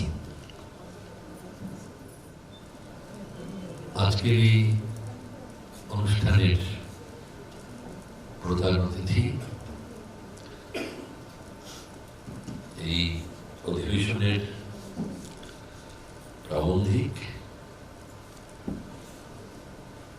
আলোচক এবং সুধীবৃন্দ, আজকে মানিক বন্দ্যোপাধ্যায়ের এই সারণিক আয়োজনে যে প্রবন্ধটি উপস্থাপিত হল, মানিক বন্দ্যোপাধ্যায়ের উপন্যাসে দাম্পত্য জীবনের রূপায়ণ,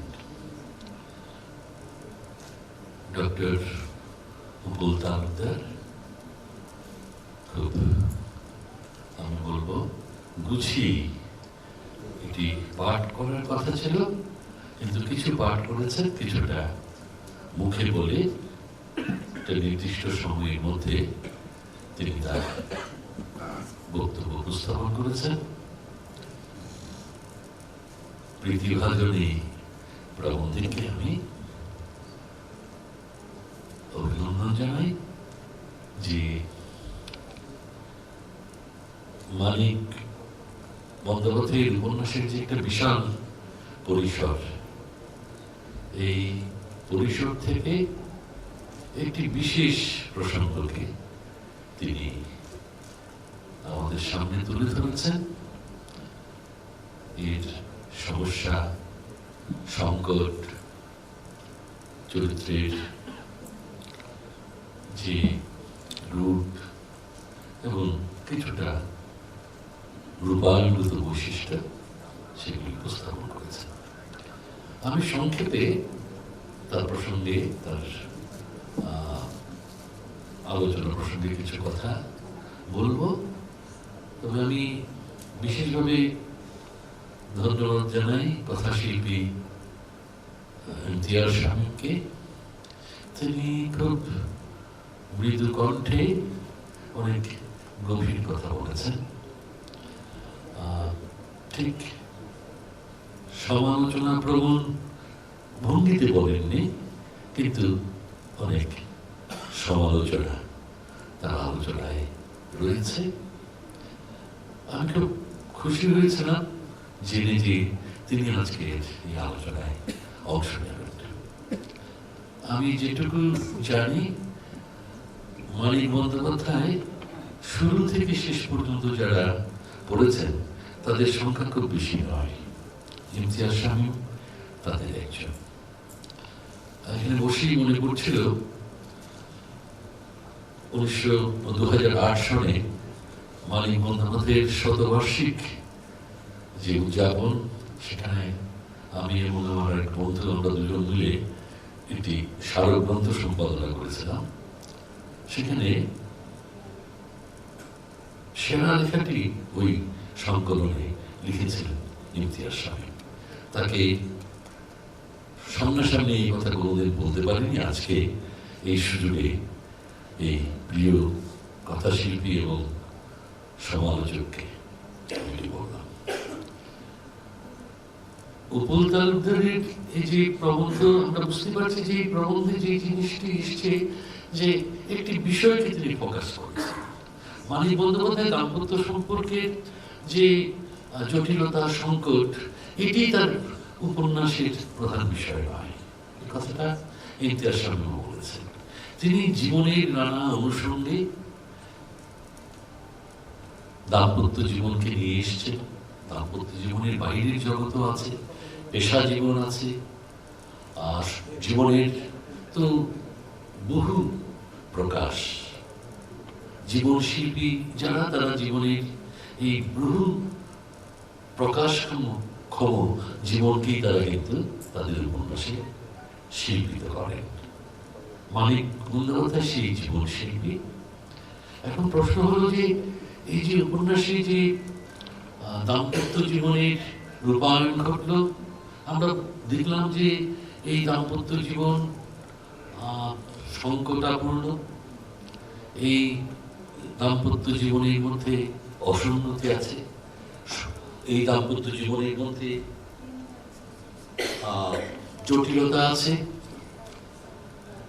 এই দাম্পত্য জীবন সহজ এবং সরল নয়, জটিল। জটিলতাও জীবনের অংশ। আবার সবসময় তো জীবন জটিল হয় না, সহজ হয়। এইভাবে যদি আমরা জীবনকে দেখার চেষ্টা করি, তাহলে মানিক বন্দ্যোপাধ্যায়ের উপন্যাসে আমরা জীবনের সেই বিচিত্র রূপ আমরা খুঁজে পাব। মানিক বন্দ্যোপাধ্যায় যখন একেবারে অল্প বয়স, আমি বলবো 20-21 বছর বয়সেই তিনি উপন্যাস লেখা শুরু করেছিলেন। দিবারাত্রির কাব্য শেষ হয়েছে একটু পরে, কিন্তু 21 বছর বয়সেই তিনি লিখে ফেলেছেন, অন্তত লেখা শুরু করেছেন। গল্প বেশ কিছু তিনি লিখেছেন এবং 25-26 বছর বয়সে তার বেশ কয়েকটি প্রধান উপন্যাস লেখা হয়ে গেছে। এই যে জীবন হয়তো তার যাপিত হয়নি, কিন্তু কথাশিল্পী সবকিছুই যাপন করতে হবে এমন কোনো কথা নেই। কথাশিল্পী জীবনকে দেখেন, জীবনকে অনুভব করেন। এই অনুভব মনতায় আমি বলবো তার সমসাময়িক যারা কথাশিল্পী ছিলেন তাদের থেকে তার অবস্থানটি অগ্রবর্তী ছিল, এইটুকু আমরা বলতে পারি। তো আজকের এই আলোচনায় বিশেষত যে প্রবন্ধ উপস্থাপিত হলো, এই প্রবন্ধতে কিছু কিছু কথা এসছে।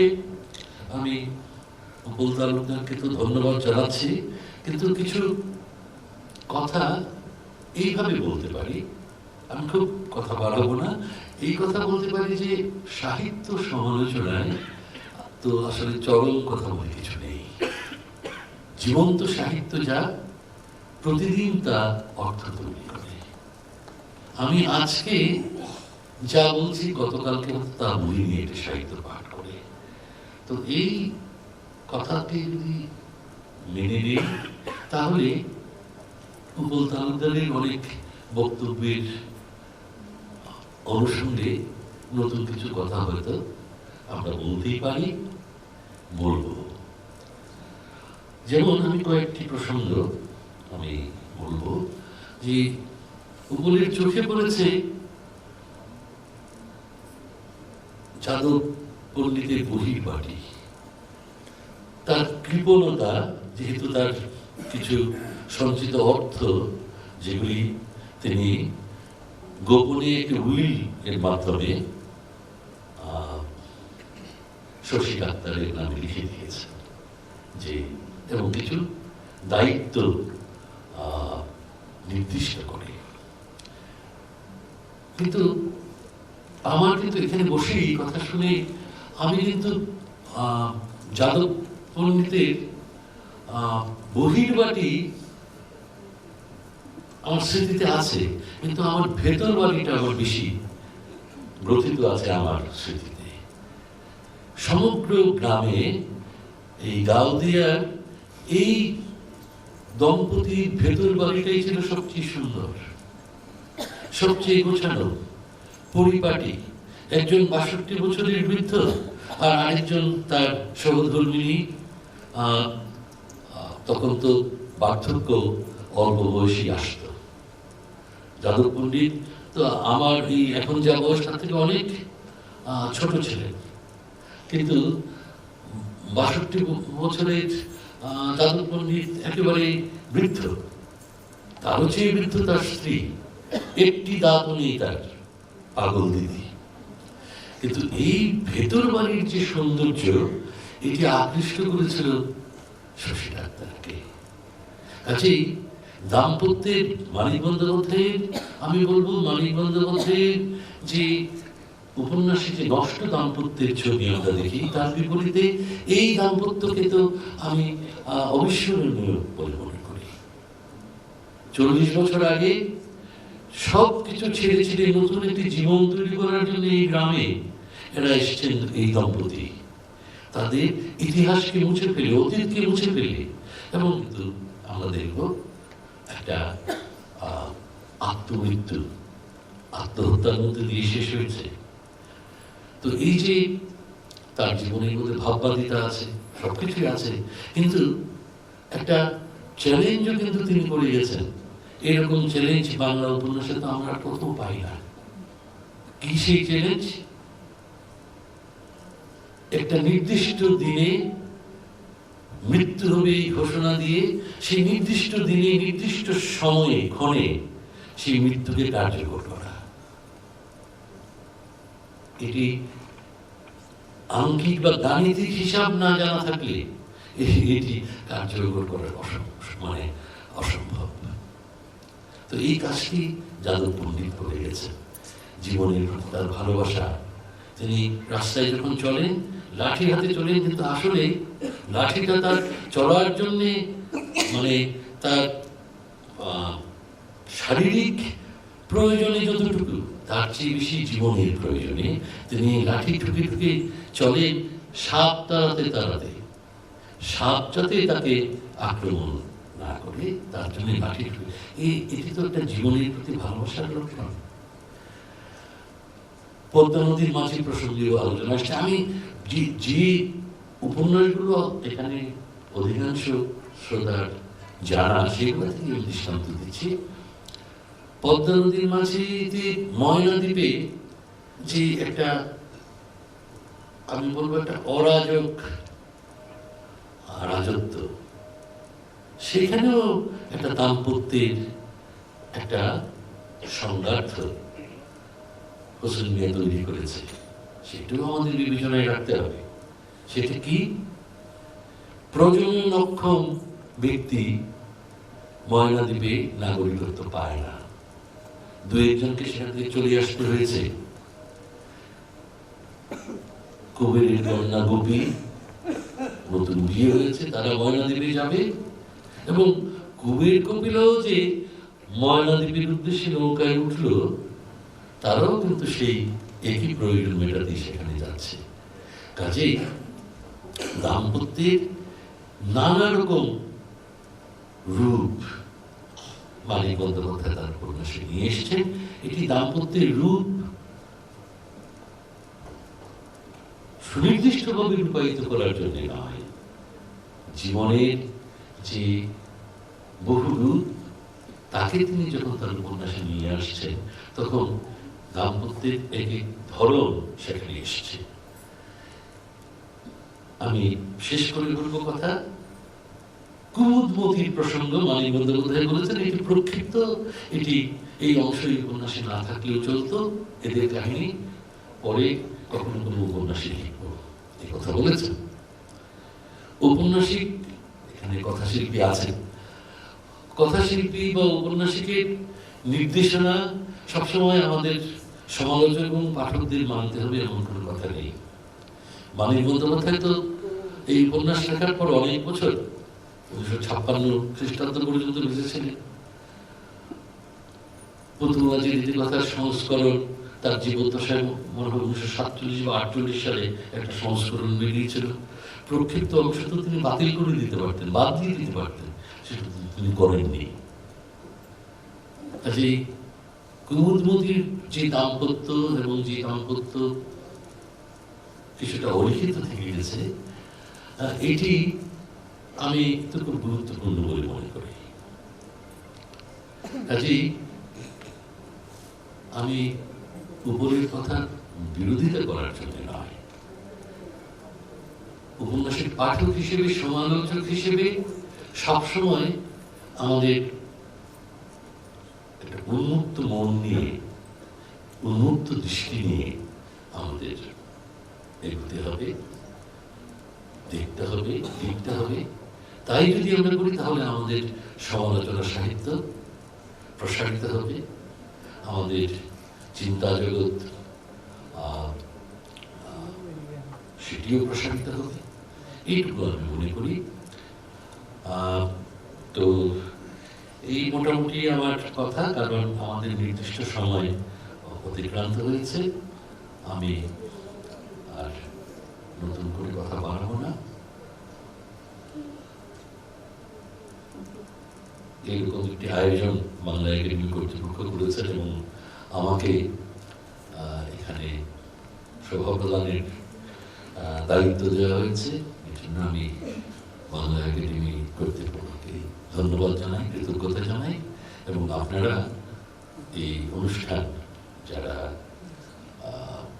উপস্থিত থেকে লিপ্ত করলেন তাদেরকেও অশেষ ধন্যবাদ জানাই।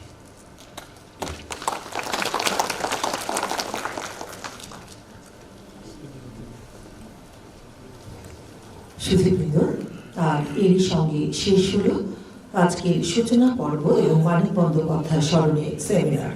আমি আজকের সূচনা পর্বের মাননীয় প্রধান অতিথি, সেমিনারের সভাপ্রধান, প্রবন্ধকার এবং আলোচক একাডেমির পক্ষ থেকে কৃতজ্ঞতা জ্ঞাপন করছি এবং সম্মানিত উপস্থিতি আপনাদেরকেও অনেক অনেক ধন্যবাদ জানাচ্ছি। এখন চা বিরতি, চা চক্রে আপনাদের আমন্ত্রণ জানাচ্ছি। চা বিরতির পর অল্প কিছুক্ষণের মধ্যেই আমরা আমাদের পরবর্তী অধিবেশন রফিক আজাদ স্মরণে সেমিনার শুরু করব। সেই অধিবেশনে আপনাদের সকলকে আমন্ত্রণ জানাচ্ছি।